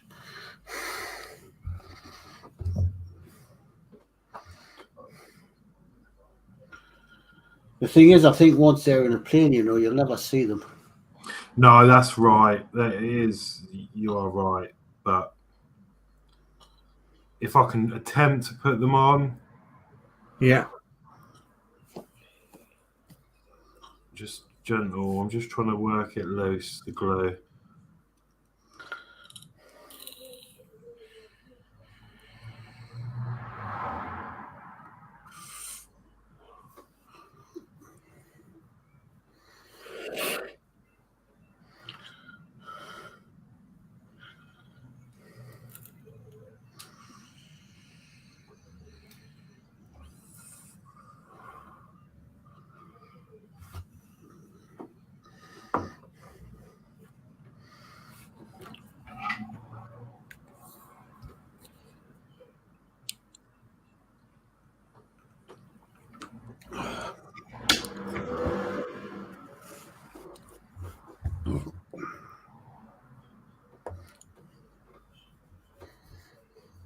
Must have been good glue he used.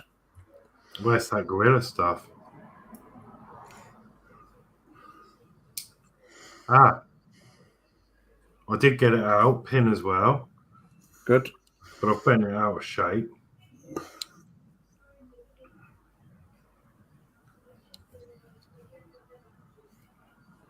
So, twist that round. Yeah. Right, I've got them, so let's try and attempt to glue them on. I've lost the pegs on the other part, but I'm hoping I'll still be able to maybe fix it in. So that we don't need. Let me just get rid of these parts so we don't get confused. Then go in the bin. Right, okay. So Okay. step 5, I don't think we need to go through the parts because after this we're not using.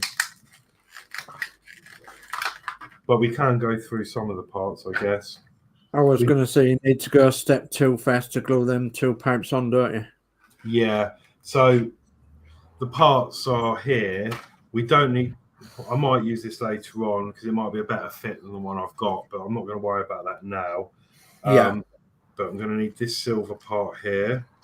Yeah. Engine detail. I'm going to need these because these are the ones I just smashed apart. Yeah. And in there you've got the magnet and the holder, and I don't need any of that. No. But we'll need Not the yet. screws, maybe. No, I don't even need the screws because they hold the magnet in. So that's all we need from this issue, this replacement. Yeah.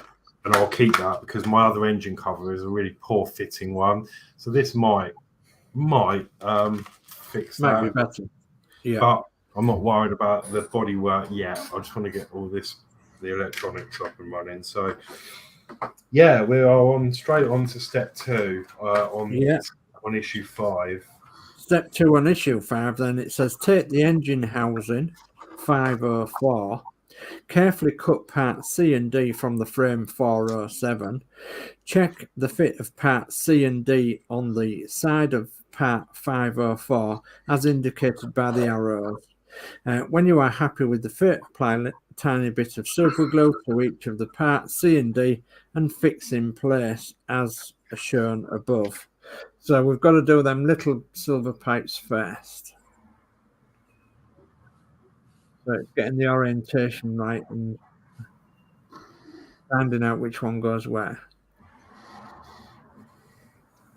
Maybe best putting your best pipe in first, maybe.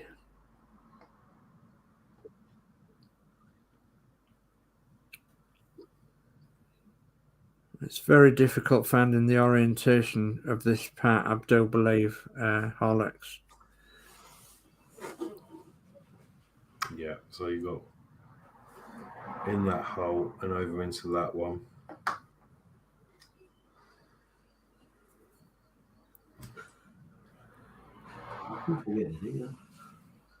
What's YouTube or not? I think. It's more on the side, isn't it? Yeah. Side there. There's a little gap just there, but it's not a hole. It's like a recess, and then A recess. Yeah, that is correct. So a bit of glue on there. A bit of glue in there. And then we're going to carefully get the tweezers. Sit that into place. So we'll put that bit in first, then that bit will sit into there.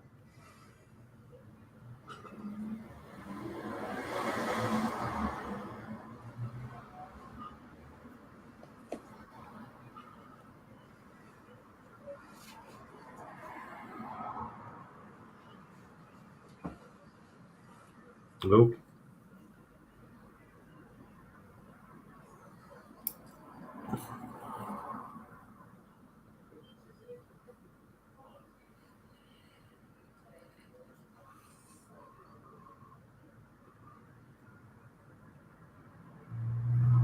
Yeah, fiddly little pipes are these ones.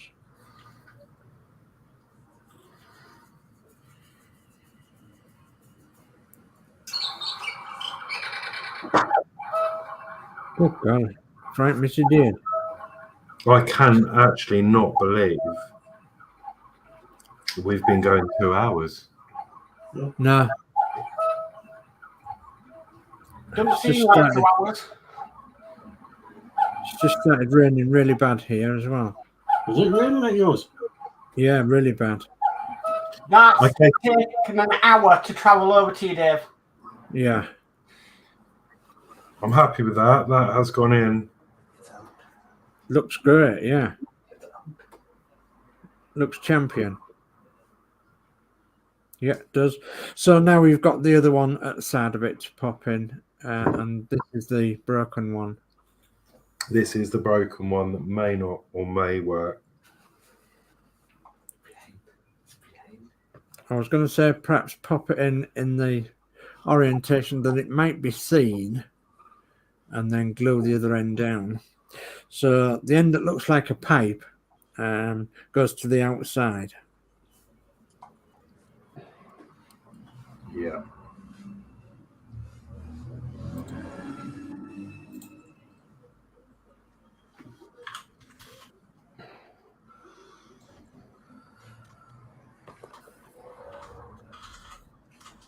Right, I think that's good. That does sort of fit. I'm going to put a bit of glue on there. A bit in there. Excuse the coffee machine. That's all right. Man's milk and 3 sugars.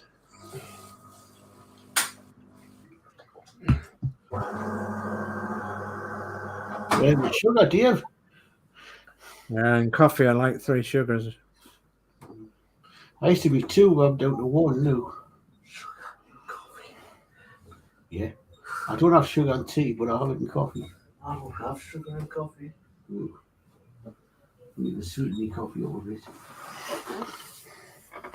Yeah, that looks good to me. Does it look good to you? Yeah, couldn't tell. I'm just hoping that does glue okay. I'm sure it will. It's sitting on top. The peg's Yeah. missing that one. It's only this end that's broken. This side just fits in that hole. So, Jolly good. but as you say, you're not going to see that, and it's not going to get touched. No. It just makes a suggestion if somebody looks really close that they're actually there. Yeah, I'm happy with that. Okay. So, step 3 then, if you're happy with that one. Yes. Okay. Step 3 says take engine housing 505 and check the fit of the 3 pegs circled in blue in the recesses in part 504, as indicated by the arrows. When you are happy with the fit, apply a little super glue to the pegs on part 505 and fix in place.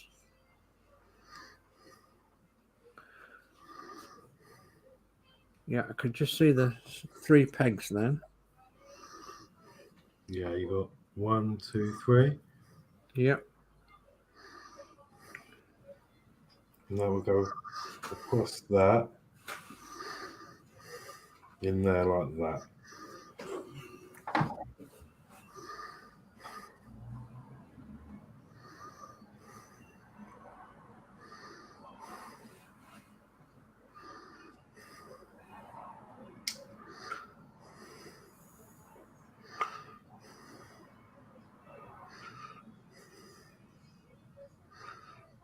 Which will then protect those pipes from coming out and being touched. Yep. That's good repair, that. I think you'd tell. Yeah. Yeah, perfect.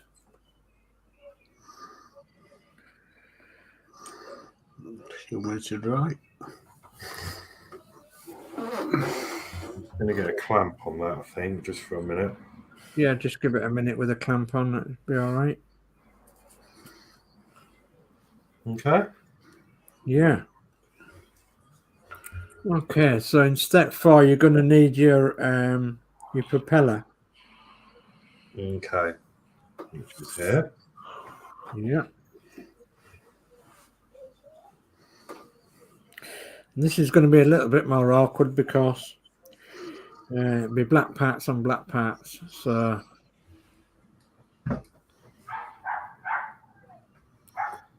Okay, let's talk through what we've got to do. okay, so it says take the propeller and motor assembly from issue 2.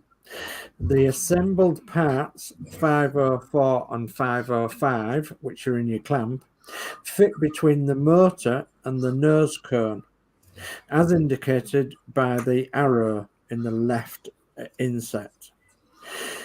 By moving parts 504 and 505 back towards the motor housing, a peg on each side of the motor assembly fits into a slot in part 504 below. When you are happy with the fit, apply a little super glue to the pegs and fix in place. So again, we're looking at the orientation of the pegs and the peg holes. So there are one there and one there. Yeah. That should be dry enough to work with now. Yeah. Okay, so if you want to do a little test bit.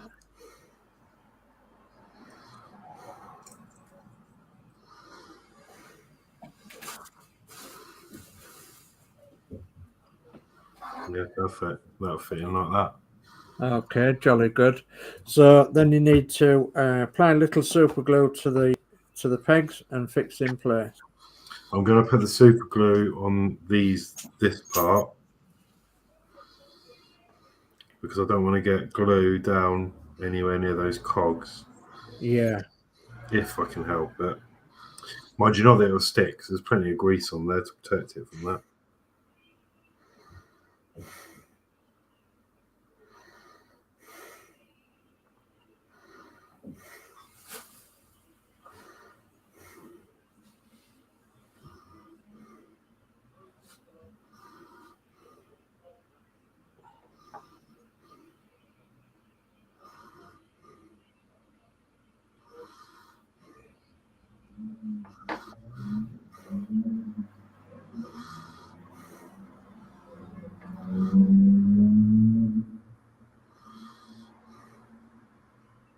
Okay. So I've just been given a lovely cuppa by my lovely wife, Oh, lovely. and a biscuit. Oh, Biscoff. No, it's out of a broken biscuit box actually, but it is chocolate.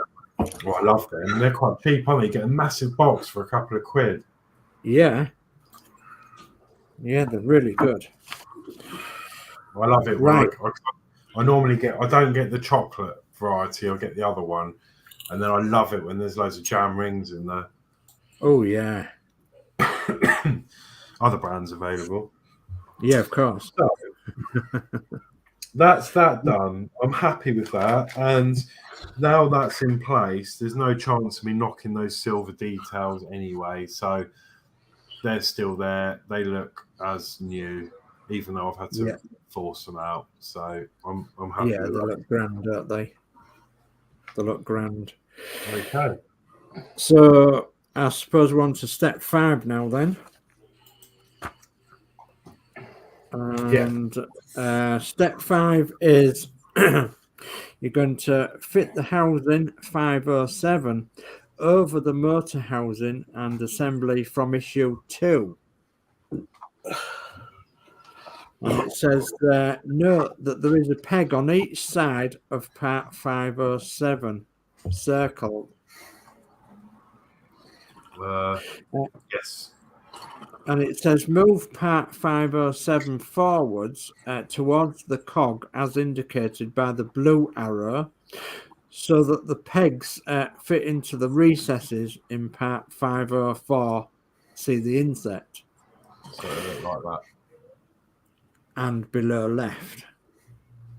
Okay, I'm just going to finish this instruction because it just goes on a bit. And it says, when you are happy with the way it fits together, apply a little super glue to the pegs, one on each side of part 507, and fix in place so that part 507 covers the cog.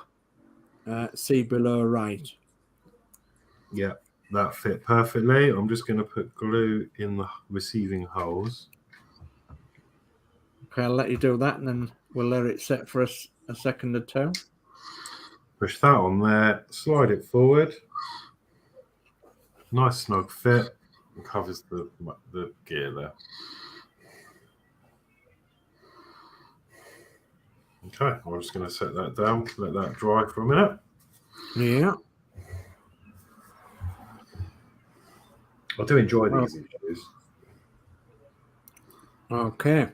Well, for the next step then, in step 6, you're going to need the big silver part that goes around the top from issue 4. That's the one. Here's one I made 3 years ago. Yeah.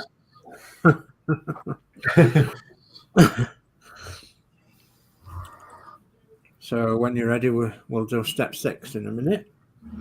Okay. Gonna have a slap of my new tea, coffee. Oh God, absolutely. I'm gonna have a slap of mine.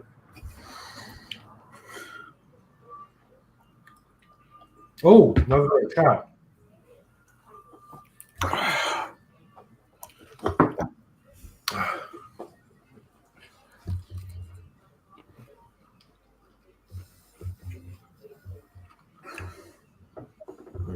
There's a bit of chat, Geordie, Dave. Wow, first one that's popped up for ages. They're all intensely watching. John's model making, here in Horlicks and all in chat. Get Hi, in. John. Thank you for joining. Yeah, we're just on a mammoth task of rebuilding the damage from the Spitfire. And we've got Crafty Chris. Good evening, John. And we've got D. Harris going. Good evening, John's model making.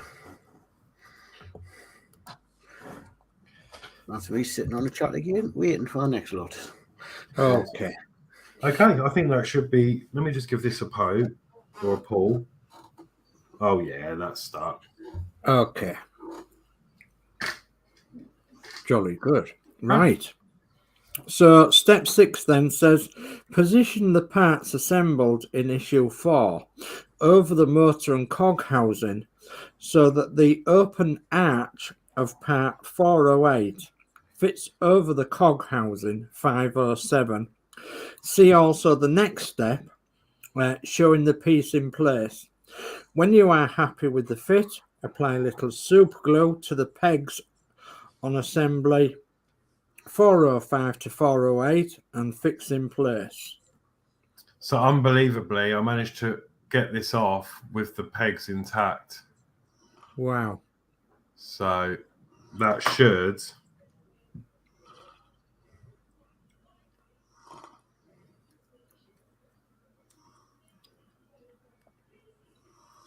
fit perfectly in place. Yeah. So we're going to glue that in. Yeah. So I'm going to put some glue carefully, minding that gear.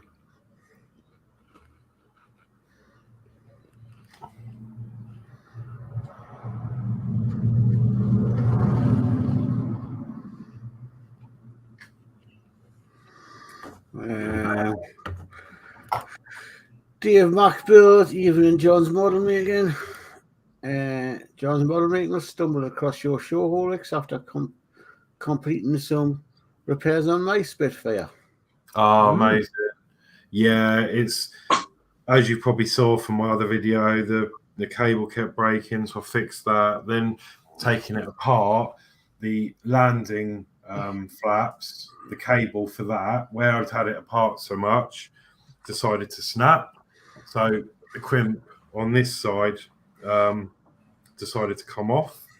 So I've had to replace that, which was a mammoth task because I had to take that motor back out. So we've done that so far. And then obviously where my lifters failed, both of them at the same time, as I've shown already, mid-flight it decided to fall off the base with this spinning and rip this off. So I'm having to rebuild the whole front end. You know, so this is what we're up to. The problem is Hachette didn't actually have a replacement issue 4 for me, but they had the rest, like 5, 1, 2, 5, and 6. So I managed to salvage this silver part we've just glued on from the old engine. Surprisingly, it didn't break. I managed to get the glue off, and so we're just refitting this now. So that's where we're up to. Yeah. And I'm happy with that. And that still spins. That seems to be all glued in. Yeah. Okay, so we'll move on to the next one if you like. Yes. Yeah. Step 7. Step 7 says take the engine housing strut 506 and position it beneath the assembly. The 2 pegs on the ends of part 506 fit into sockets in part 408 as indicated by the arrows. Note that the 2 sockets on part 506 face away from the propeller.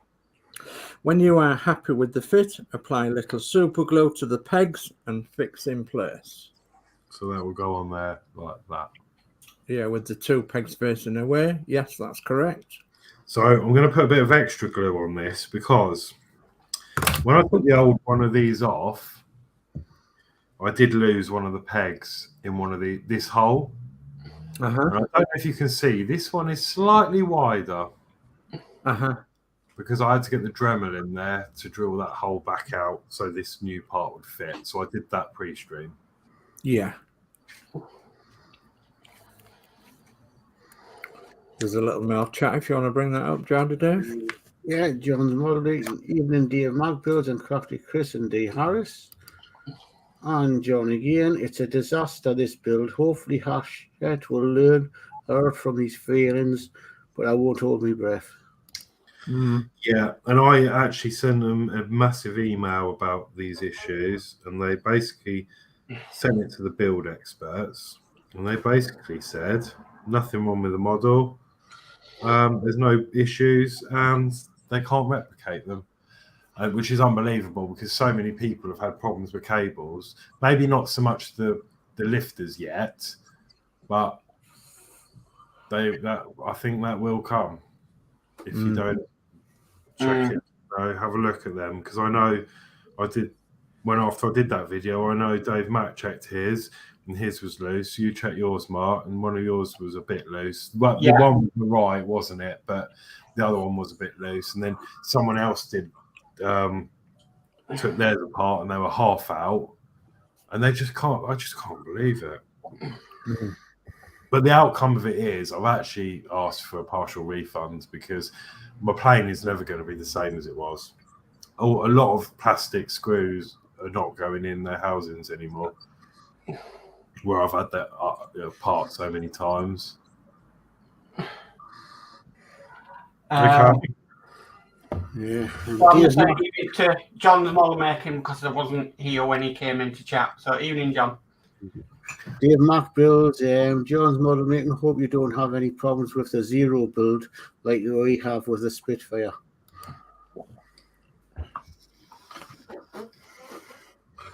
Absolutely. Do you want to move on to step 8? Yes, I think. And John's model making, I've repaired one of my lifters and an air-along cable, plus I need a landing gear motor. Oh, can I help you with one of them? No, I haven't got one of them. Tomorrow, Sunday.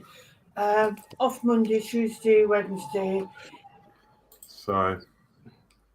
Okay, so we'll move on to step 8 then when you're ready, Horlicks. And I think you're going to need your aeroplane back. Yeah, so there is a little bit of a change to this, because there was actually an adaptation later on in the build, so it's going to be a bit different. I've left it in place, so I'm just going to... Oh, God, I need to make some room before I do anything. Okay. Get rid of that, get rid of that. Sorry, Geordie, Dave, I muted your mic because you're having obviously a personal conversation.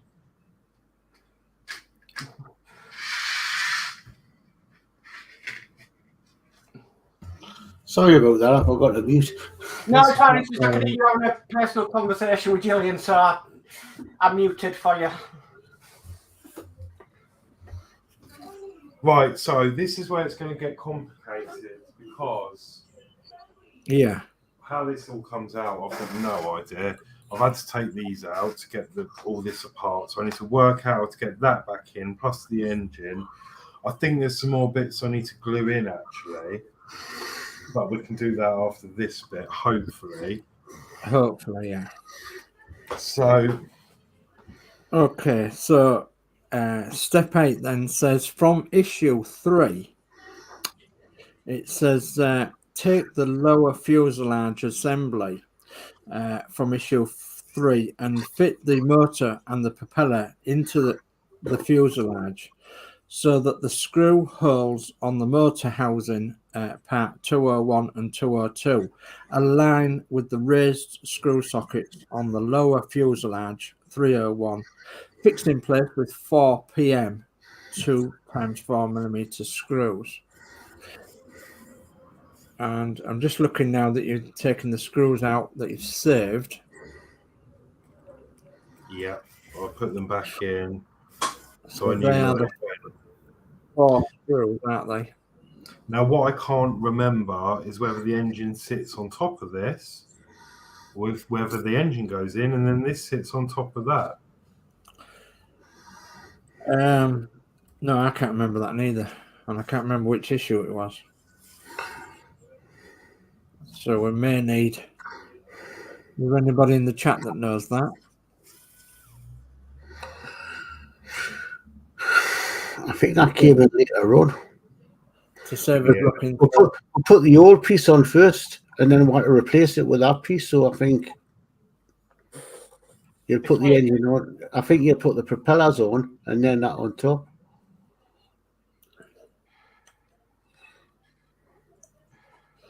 That was like to keep the wire. Because on the end of that is the clip to clip into the engine to hold it into the. And the wire goes underneath it. I think you're right because of the pegs. That goes on top. So fit the engine on there. Yeah. There we go. I'm going to put the 2 screws in that hold it without that. Yeah.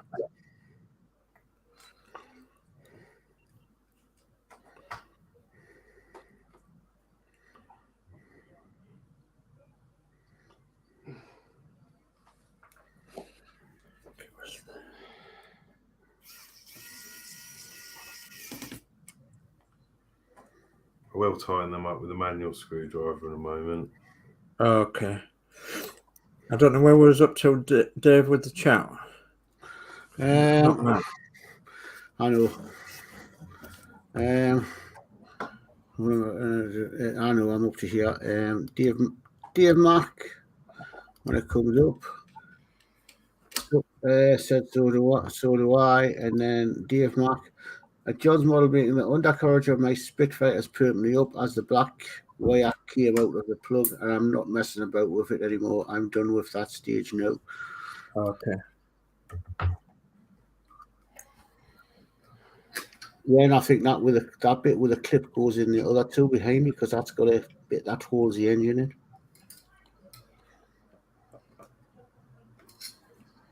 Yeah, so that's on. Then I think the clip goes on and pushes the wire down. Yeah. Yeah. Through that recess, and I think Yep. that then screws in. Yep. I thought it went under. Yeah, I haven't got the issues, so I can't really tell. You're going under though, aren't you? No, it's on top of it.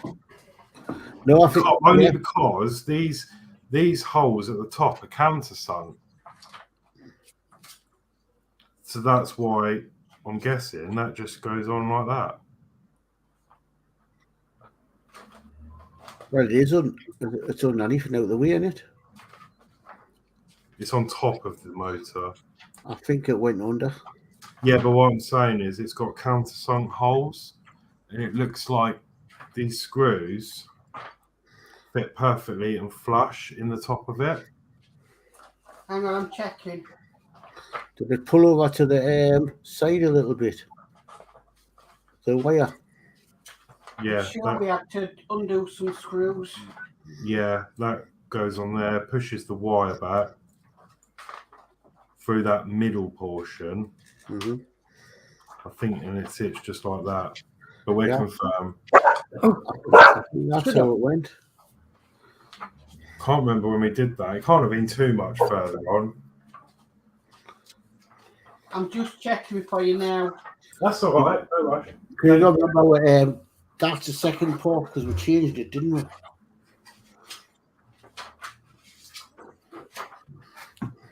God, yeah, there's been so many little things we've had to change on this, hasn't there?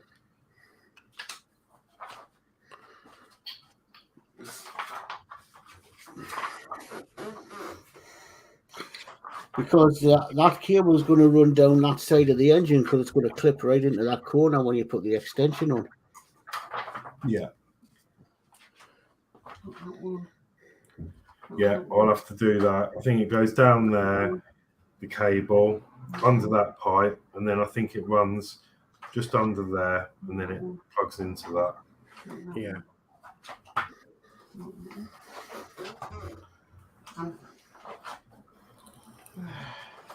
It was on a correction sheet, wasn't it?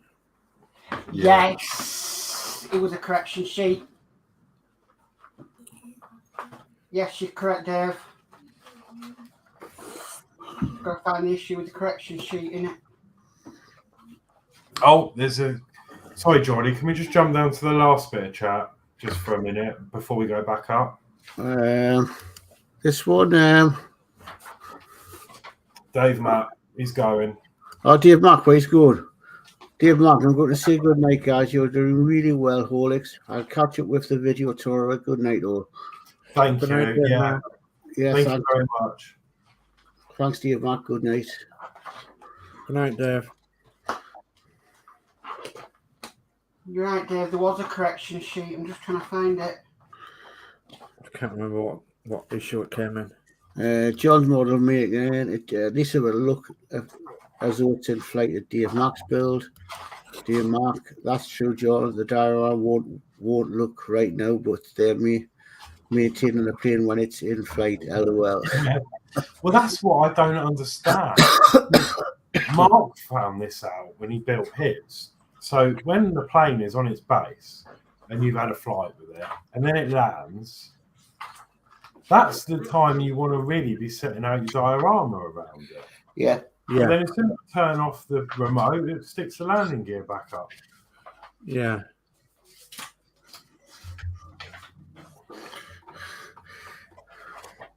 And D. Harris says, night to Dave Mark.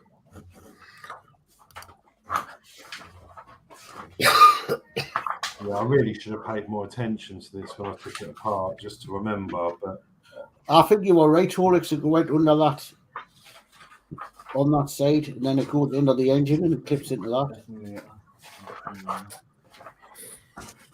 Goes down the side of the engine. I was going to say, have you got your engine? Right, correction sheet. And look around that. Okay, so you had to remove the back 2 screws, and then that went underneath it, I think. Is it? Take the bracket 1111 and align it, the 2 screw holes, with the holes in parts 201 to the arm of the bracket. Blue arrow should be at the top. can we see a picture? I think you're right, Horlicks. I think it is on top. I thought it went underneath. So did I. Let's have. Can you get it up on your? If I put your full screen, there you go. Are you able to just hold it up?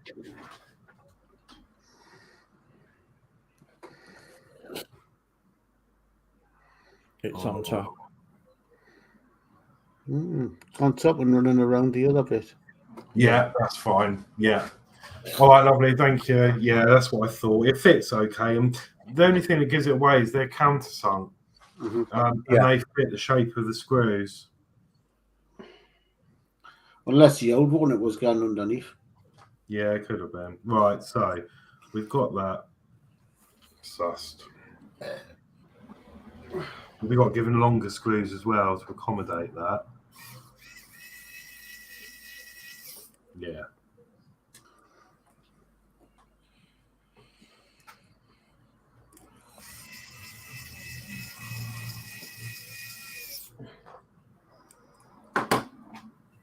Yeah, because the wire comes out down behind that bracket.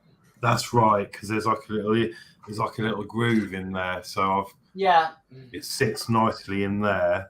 Yeah. And I think this then, with a nice pair of tweezers, gets tucked underneath there. Yeah. Like so. And then that will get plugged into that motor, that plug in a moment. But okay. So I'm just going to put these copper tubes back in. I had to rip them out. I'm not going to glue them back in because... Right. So now you're going to drop the engine in. Not quite. We've got to got them on first. So it says in the in issue 5 that's completed where the nose of your Spitfire model is beginning to take shape with the propeller and the front engine housing fitted to the lower fuselage. Magnets have been fitted to the second engine cover section of the fuselage. Okay, let's just do a quick motor test.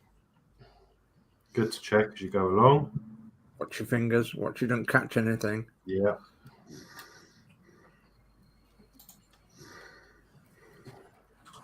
Yeah, happy with that. Jolly good. Okay. Right. Okay. I think we need issue 6 now, because in here there's some bits that we need to glue on the side of the engine which will hold this in place. Yeah, tiny little black things. So are you all right for issue 6, Mark? There should be two little pegs on the side of that. Issue 6, yes, I can do issue 6. Right, so it's going to be step 13 we need. Step 13. Okay, so 13 is take the parts assembled in issue 5 and identify 2 recesses on the left-hand side of the motor housing. Take part G from frame 606 and check the fit of the 2 pegs in the recess. Apply a little super glue and fix in place. Repeat to fit the second part G to the right-hand side of the motor housing. Right, so that's these 2 parts on the sprue here and here. Now, I don't know how I'm going to fit this, whether it's best to put them in first, because this is where it goes a bit messed up, because we're not doing it in order. So I don't know whether it's best to put these in first and then manipulate them in, which I'm guessing we do, because these parts are missing on this issue. I believe they're done in a later issue. So yeah, you're all right to put them bits on. Them black parts on.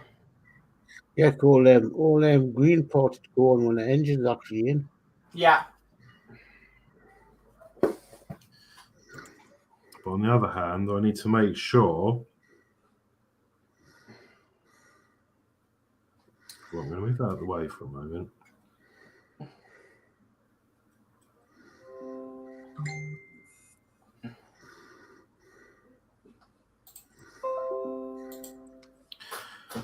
Because that will go in there. No, you can't see.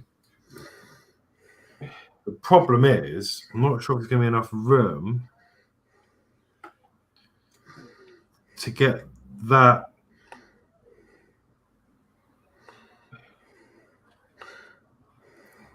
in and under.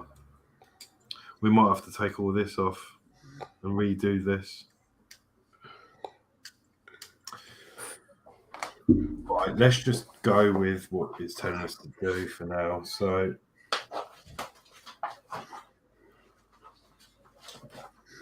these are identical. Oh, sorry, Mark. These are identical. Are these identical? I think so, yeah. Them frame parts, Horlicks, don't go in till issue 11. Okay. So, glue. Where is my glue? I'm going to need some fresh glue for this. We're nearly there. We're nearly there. Thank you, those that are still watching. I know it's been a long issue.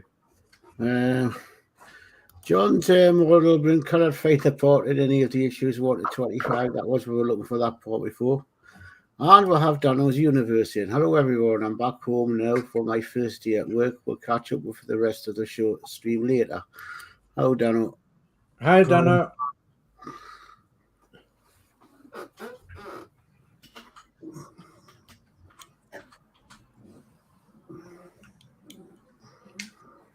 Right, that's one in.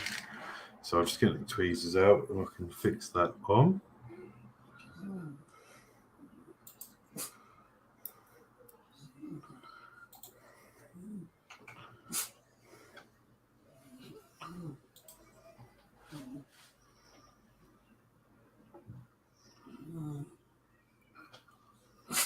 That's one side. I can hear a dog snoring. Because you have my dog carrying on with Warren.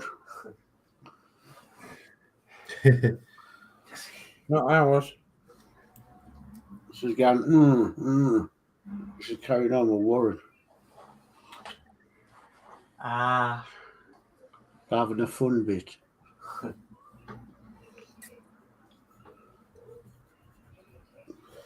Sorry, I know you can't see this. Don't worry about that, Horlicks.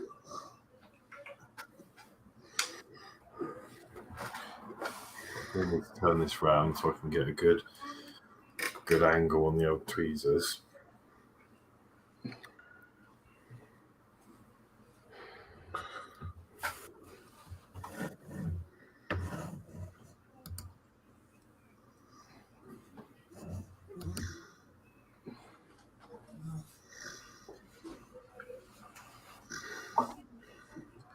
Okay. Okay. And then 14 is you don't need to do part 14. Right. So now we are literally on our own to try and put the rest of this puzzle together. Do you want to try? Do you want to see if you can get them green things in before you drop the engine in, or not? Yeah, definitely. So they need to sort of go in under there. I can't. Oh, see, this is another thing. Do these silver pipes come through? I think they go through there, don't they, towards the outside? That goes in up there.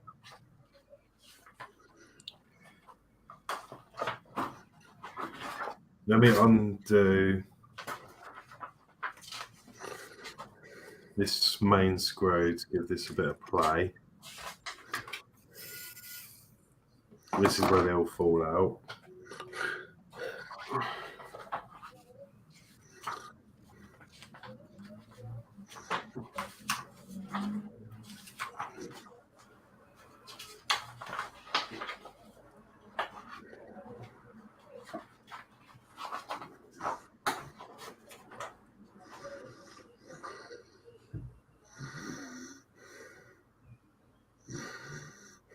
If I've got them the right way, of course. Can you show No, me? that's the wrong side because of the details. Because we've got details. We've got some light. Oh god, bloody light's too bright. See, there's some details on the outside, so this is going to fit in there, under there.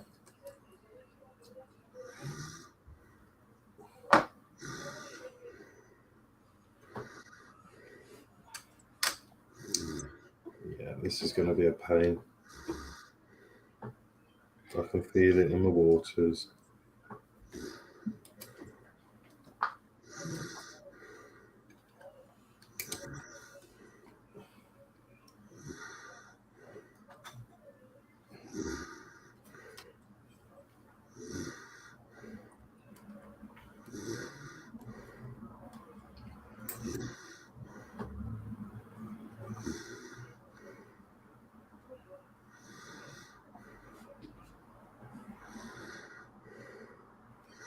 Try and get that bottom one.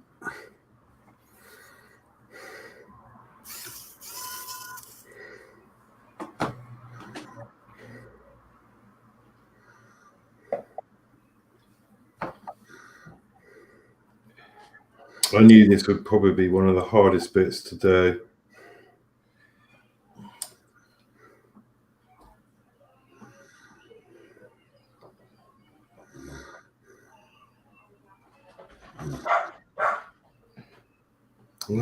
Maybe the other side was the right way. I remember this being an absolute pain to do when we did it first time around.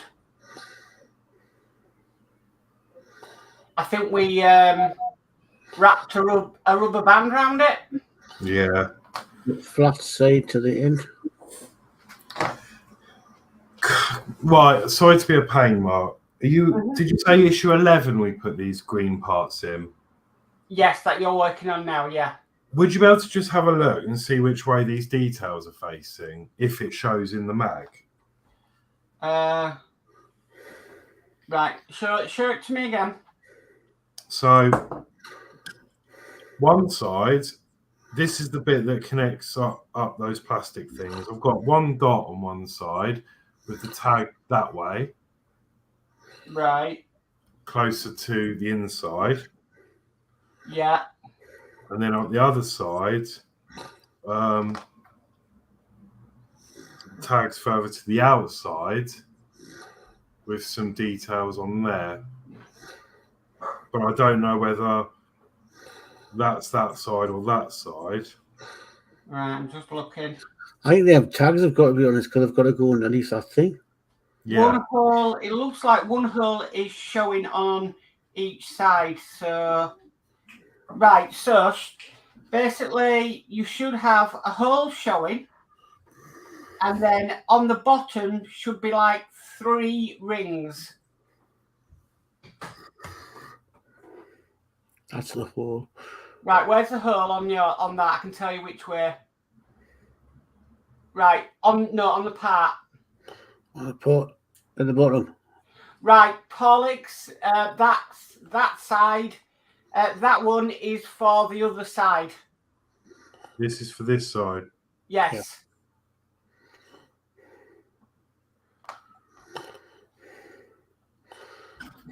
Okay, that's fine. That's what I thought, because this one fits better. So Them bits are on the correction sheet, aren't they? Yeah.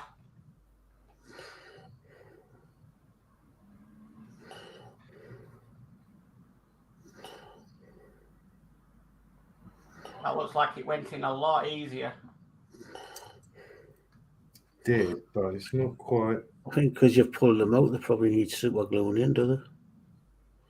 Well, I never glued them in the first place. Yeah. But I think some people did.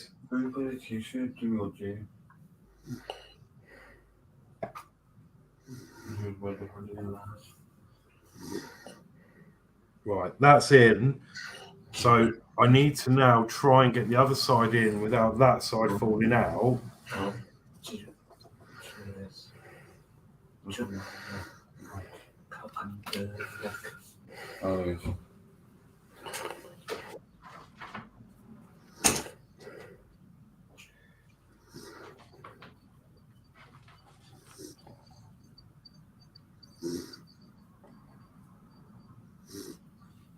And at the same time, get this side back in.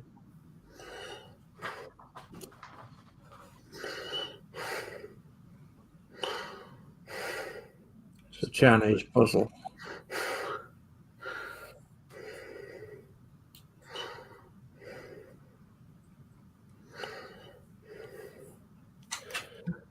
No, don't drop. Just don't drop.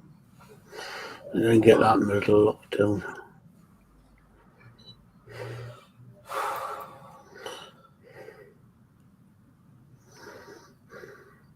Come on. Come on.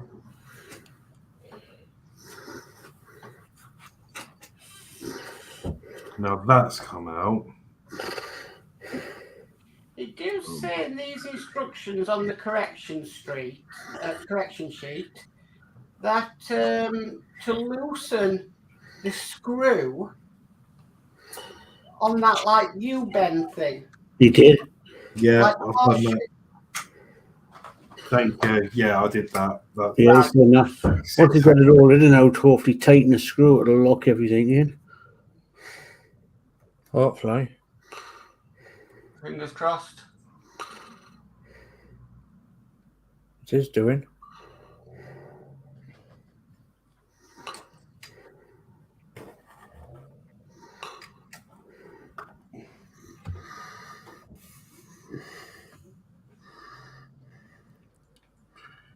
Yep. This one's still a bit loose, but it's not going anywhere. It's because I haven't glued it in. That's in. That's in tighter. Just get your copper paste back in. I'm just going to loosen that a tad. Just twist that.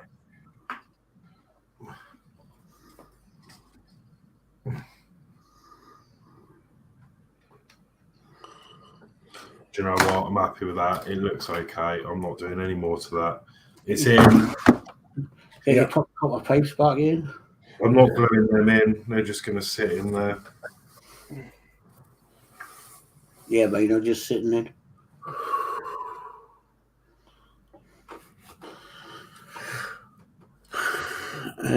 Okay. Where's my Engine. Right. Plug. Yeah.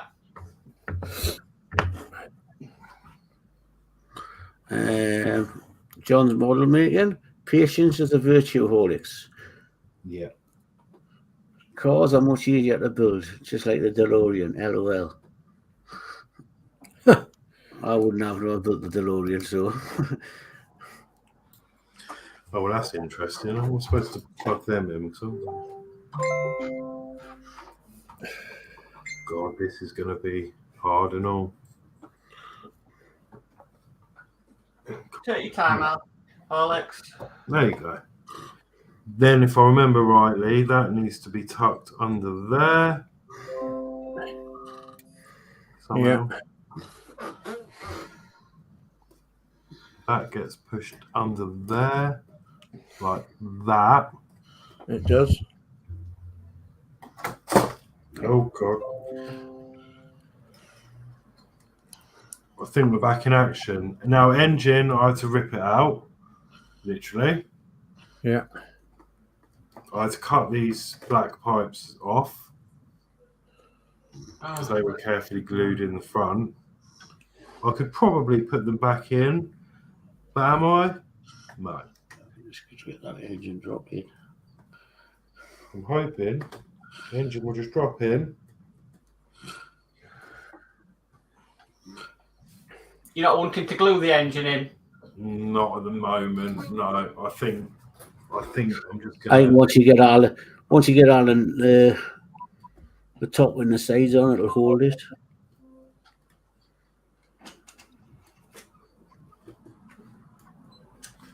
Hang on.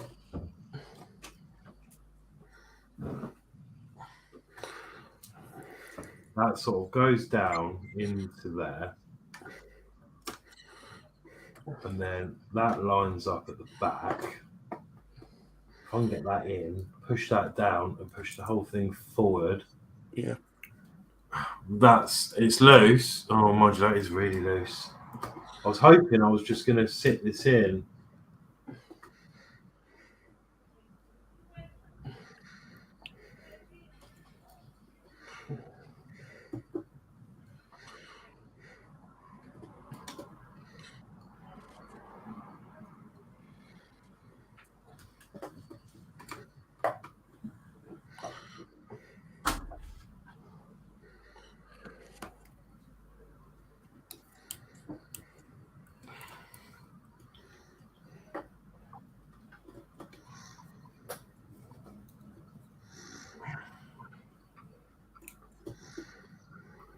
Something is stopping this. That bit you put in's got a clip on. No, the black bit at the bottom where we put the wire over the top. That's got a clip on and it clips on at the front. Maybe ease the clip up a bit.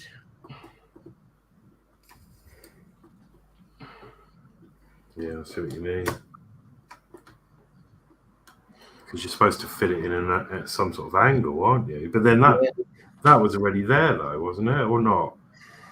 I guess not. Yeah, the back plate was on. That was on.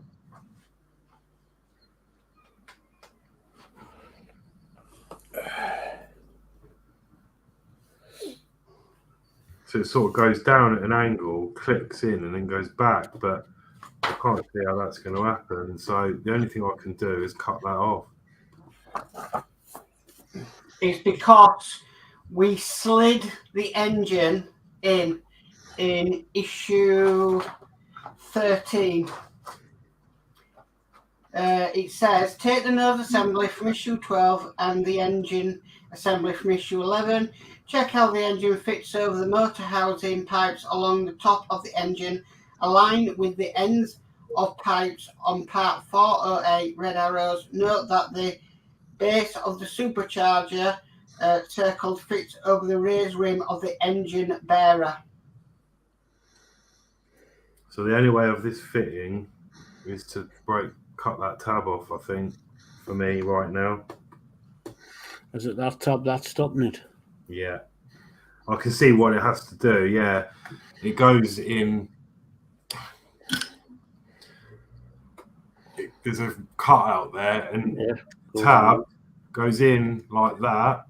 Yeah. Oh, mind you, it's ripped this bit off, look, where I must have got it out before. Oh my god. Maybe that's why it's not going in. It's loose because.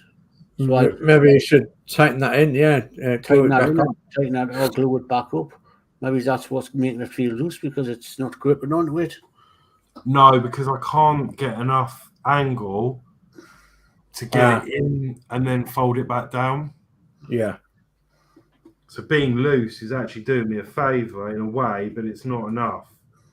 So I'm not quite sure. Is there no way you could get a small flat bladed screwdriver in and lift it up, lift that tab up?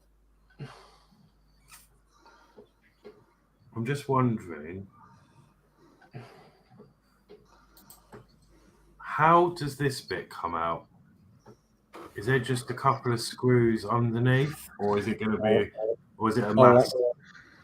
All that green frame. Only green frame, isn't it? There is the on the for the bulkhead. Behind it is 2 screws, and that will come out. But I've got a sneaky suspicion they might be hidden by the landing gear motor. Or the landing gear. Yes. Yeah. Right, I'm making an executive decision to snip that off.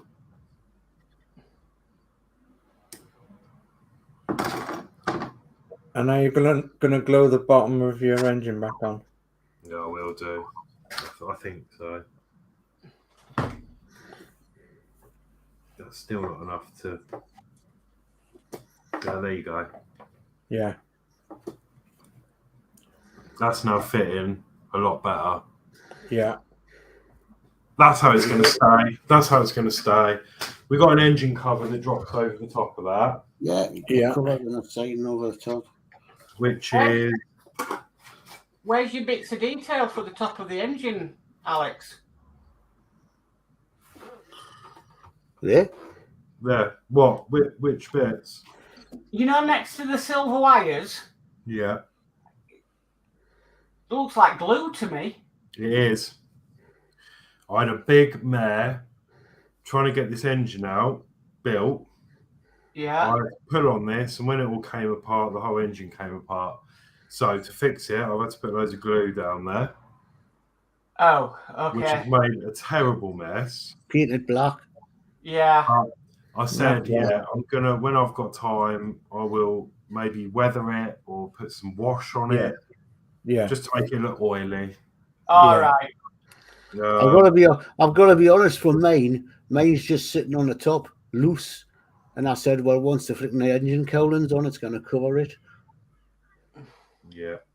So let me just grab the engine covers. Where are they? The engine covers. So we got this one, which I may build the other one. That still fits. Yeah. Yeah, that fits.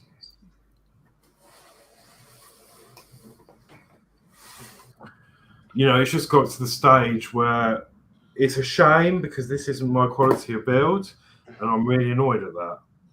But on the other hand, it looks okay. Yeah. It's not going to fling out because that is going to be on there. Yeah. However that goes on, I can't remember now. Oh, that fixes onto this other part, doesn't it? But Yeah. are you going to tell? You're going to tell. Yeah. So, okay, well, here we go. That is basically all I wanted to do on the stream tonight. I'm not putting any panels on because I need to make sure it's going to work. So the idea is to put it on the base, put it where it's going to be, give it the odd flight, and just see how it runs. Yeah. For a week, and then next Friday, if it's still good, we've then got to go back and we'll add the panels back on. Yeah. Well, I think a definite well done tonight, Horlicks. You kept you cool, and I can understand your frustration that it's not your level normally of model making and whatnot. And we can tell that, and everybody knows what you like with your models. You know, you want them to be in the best condition, and this clearly isn't, and that's why you're asking for a partial refund. Yeah.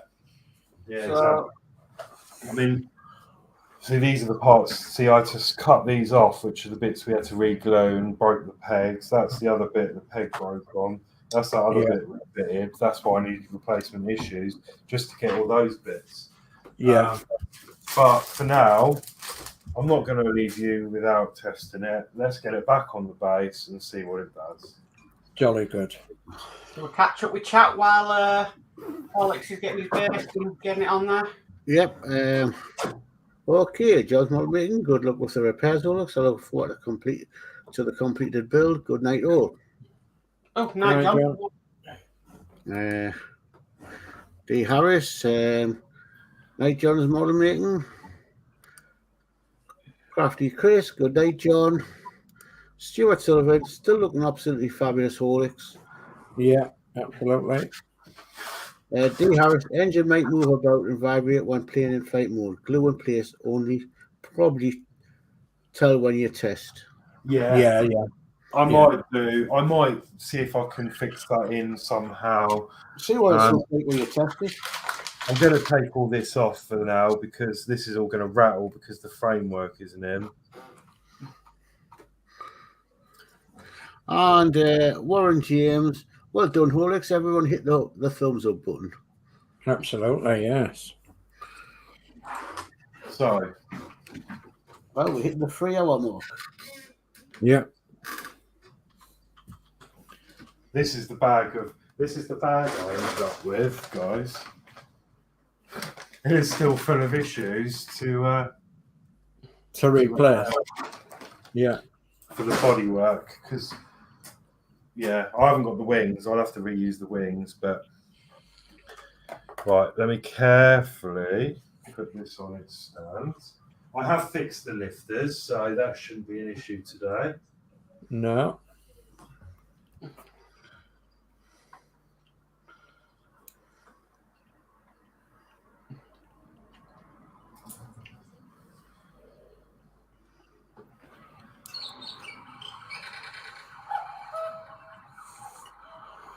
Coco. Yep.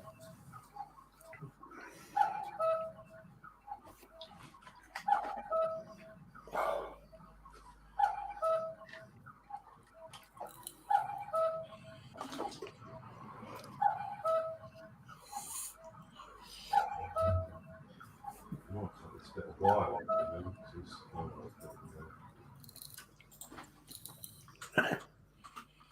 Right. Here we go. Plug it in. Okay, best of luck. Okay, best of luck, chaps. Thank you. Power's on. See the light on the side.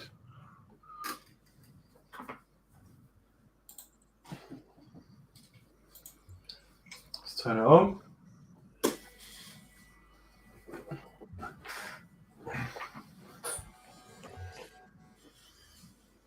Flaps work. Jolly good. Turn on. Full flight.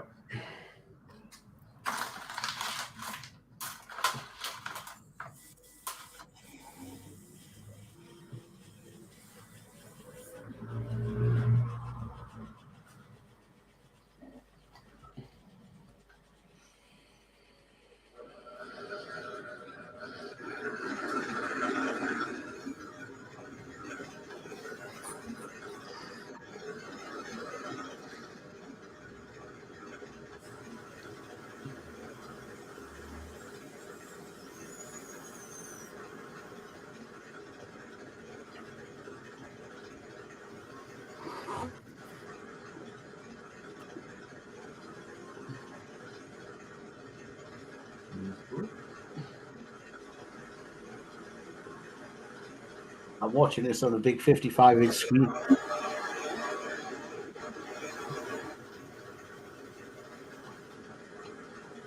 I'm so nervous. I'm waiting to catch it somehow.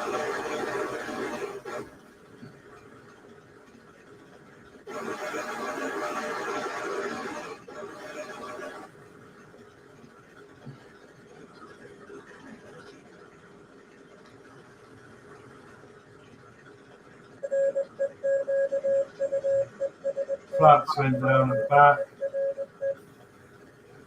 Wheels. Coming into land. This one's coming in the land. Even though we just put it really very late out.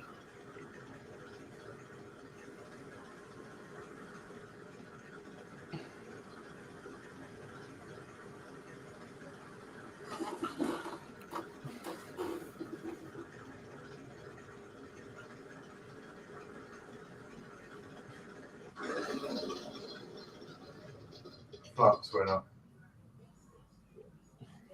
Wow. They're in the grooves. Right. I think I'm happy with that. Wow.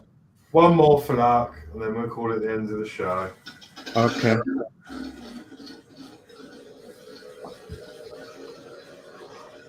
We're doing another flight.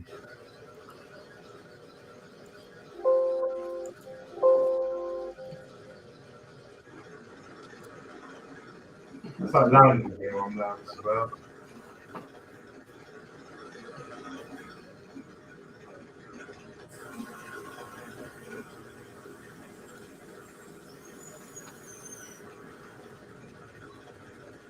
Yeah, spot on.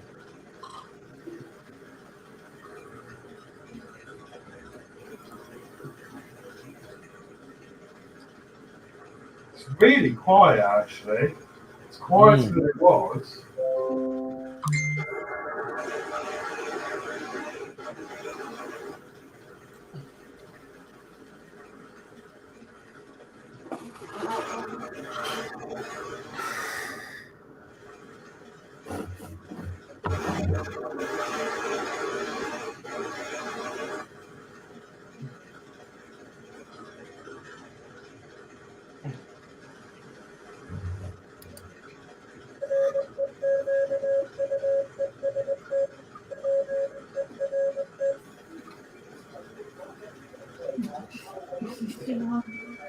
It's completed. Oh, is it working? Yeah, he's doing just tests. He's still got it all to put together yet. That's what mine will be like once I eventually get it figured. And all the repairs. Well, at least he's managed to get it sorted.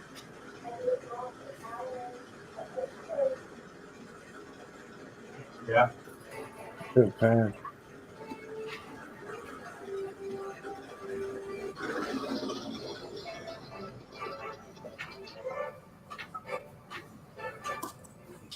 There we go. Wow. We're back in operation. Hey, well done. Well done. Julian's clapping you. Yeah, thank you. No, I'm really happy. I'm pleased that's back together. Yeah, he did. He just said thank you. Well done.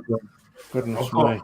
as I said to you earlier, Mark got a replacement panel because the panel that's on there has got a massive yellow gouge along there where it fell. But I'm not going to put this on just yet until I've run some more tests this week. No. Yeah. And I hope that if oh, wrong button. I hope that if anything does happen with it and falls off again, well, I don't want to be negative, but I will probably do it off stream if it happens again. But do you know what? I don't think it will. We've glued the lifters, we've repaired the cable, we've done. Yeah, I think it should be fine now. But I will run it. I'll run it. I'm not going to go mad with it, but I'll run it maybe a couple of times a day for the next week. Yeah. And then if you see a show come up for next Friday, you know it was a success. Hopefully. Yeah. No, we'll be putting the rest of it. We'll be putting it together. Yeah, we'll be putting it. And we'll be putting it. And we'll be putting it together on Friday. Yeah. Now. Obviously, it won't be as long on Friday because last time we did this, it was 4 odd hours, but that's taken into account the fixes we had to do. Yeah. So, Anyway, that's enough. We've done just over 3 hours. So thank you again, everyone, for sticking it out with me. I've got a massive sort out to do because it looks like the Spitfire's crash landed into my desk and there's just bits everywhere.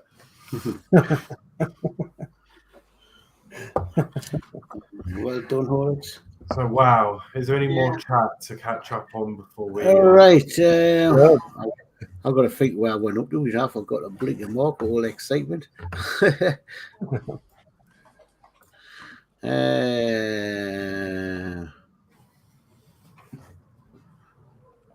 Yes. Stuart Sullivan put 4 thumbs up. Thank you. Todd says good luck. Oh, it hasn't come up. D. Harris shouldn't have to do that rebuild. Make us say nothing wrong with it. Why so many replacements parts, even electrical? Exactly. They know full well that there's a problem. Yeah. Stuart Sullivan, beautiful aircraft. Thank you. Yeah, it is now. It's half there. Come on, man. Okay, I'm going to read this out. D hours, extra stream, Alex. I say good night to you all and see you all again soon. Thank you. Chris, night day. Wait, I just move this chat up.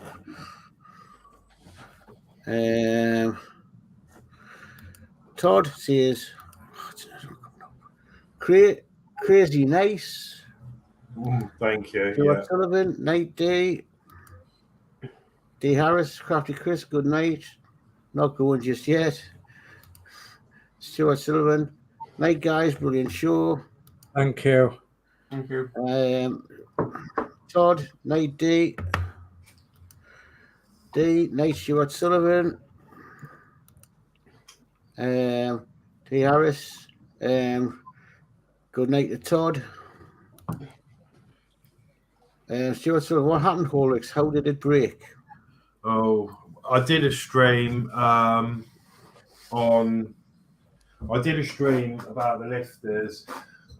The short story is the landing gear cable failed. That was the first problem.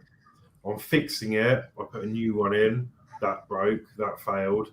Got another issue, and then that failed. So that was 3 times I had to take this thing apart.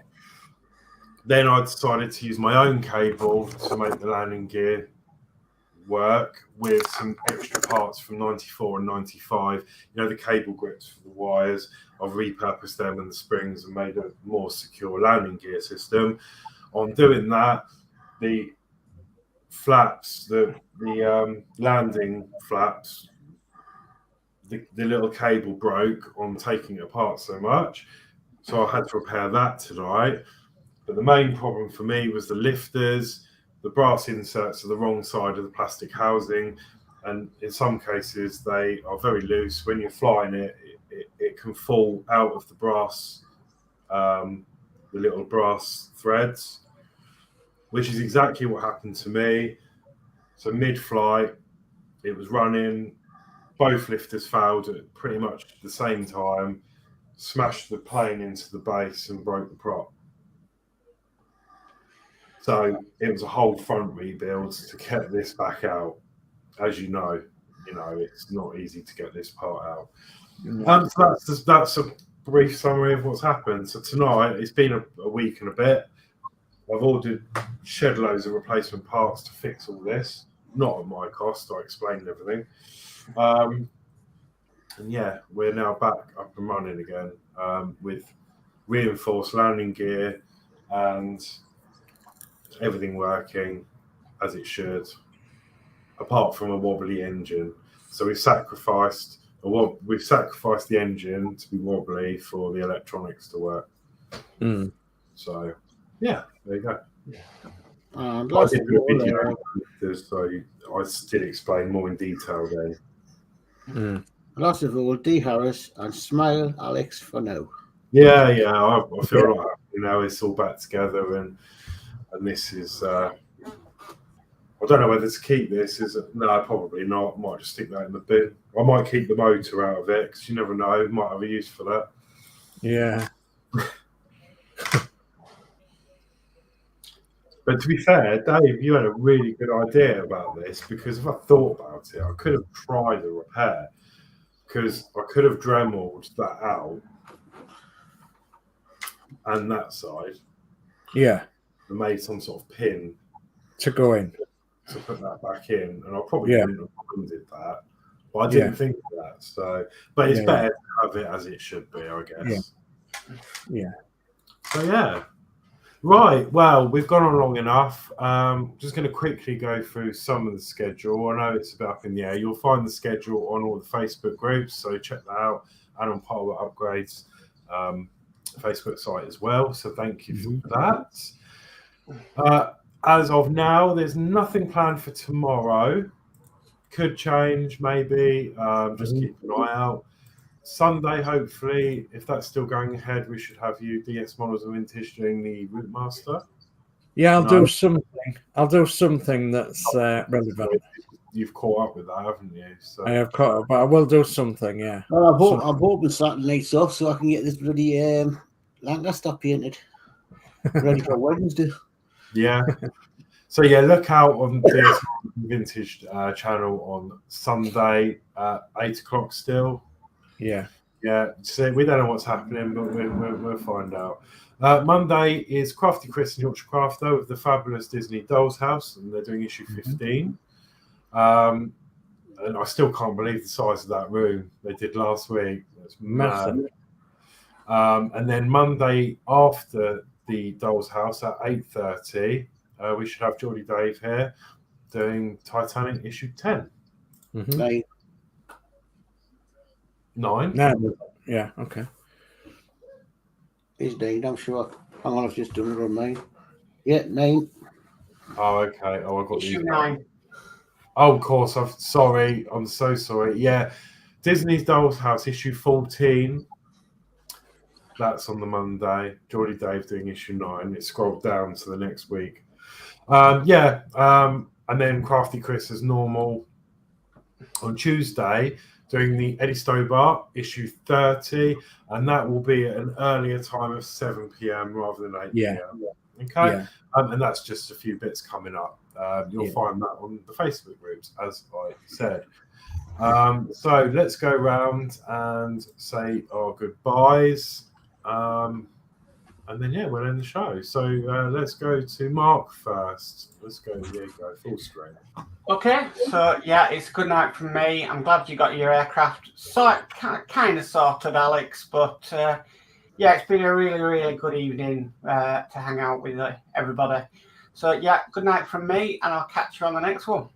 Lovely. Thank you, Mark. Yeah. And Geordie Dave? Yeah, as Mark says, another good evening, and it's been great to be able to help you this evening because I couldn't help you on the other long one, but I was able to help this one. So I'm glad you're getting it sorted. Keep my fingers crossed, and I know next Friday we'll be putting a whole lot together, no problem. So good night. Yeah, thank you. Yeah, a bit of positivity. So I'm sure it'll be fine. And this was Vintage. Wow, what a stream that was, ladies and gents. That was epic again. And as has been said in the chat, he shouldn't have had to do this to his Spitfire, but he has. And goodness me, so be careful with your models out there, guys, because things like this could happen. So take all the warnings as read, as seen, as witnessed, and go very steady with your models and just check them, make sure that they are okay. And I can say from this side of the TV screen, it's been quite horrendous, especially for Horlicks. Is that to go the extra mile, but the extra 10 miles as well. So, but he's done that, and hopefully it'll be all right next week, next Friday. So I'm looking forward to next Friday to finishing it off and finally getting it up and running again with all its panels on and looking as beautiful as it normally does. So it's a good night from me. Give Horlicks a nice good thumbs up if you don't mind, and we'll see you again soon. Thank you very much. And yeah, thank you everyone for your patience and the help. And Mark, bless you for bloody running back and forward through your mags. Really helpful, because I say I was building it blind towards the end because I just had to go by memory. Yeah, really good show. And yeah, is there more chat to finish up?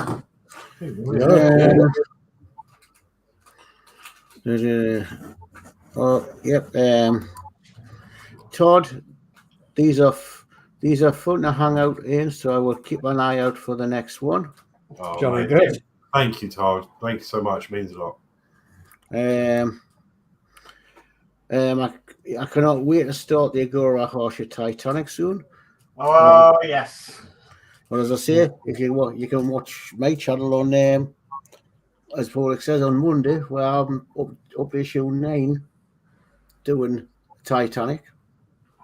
Oh, you can come to my channel and I'm You can come Mark and all. He's done 9, 10, 11, and 12. Is that right? Mm-hmm. You're putting them monthly, aren't you? I don't know yet. I'm still undecided. Yeah.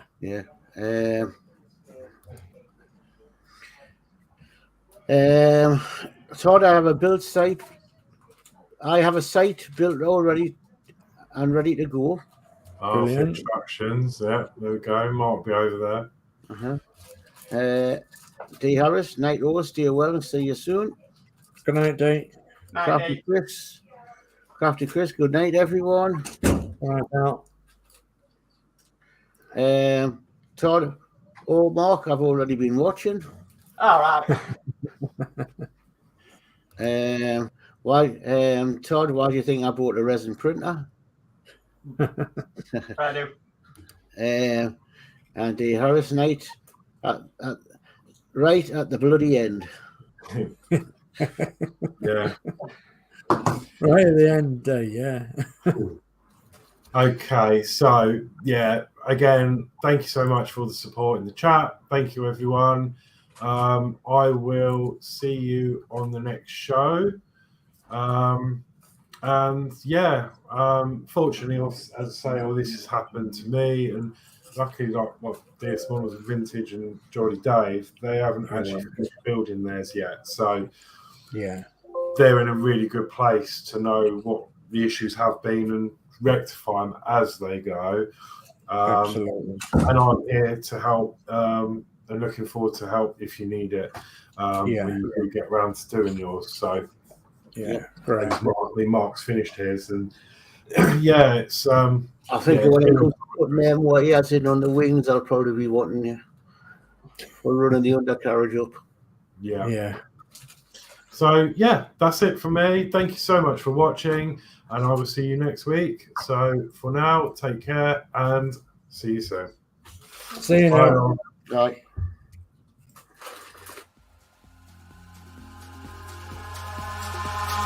Eyes in the sky, gazing far into the night. I raise my hand to the fire, but it's no use, 'cause you can't stop it from shining through.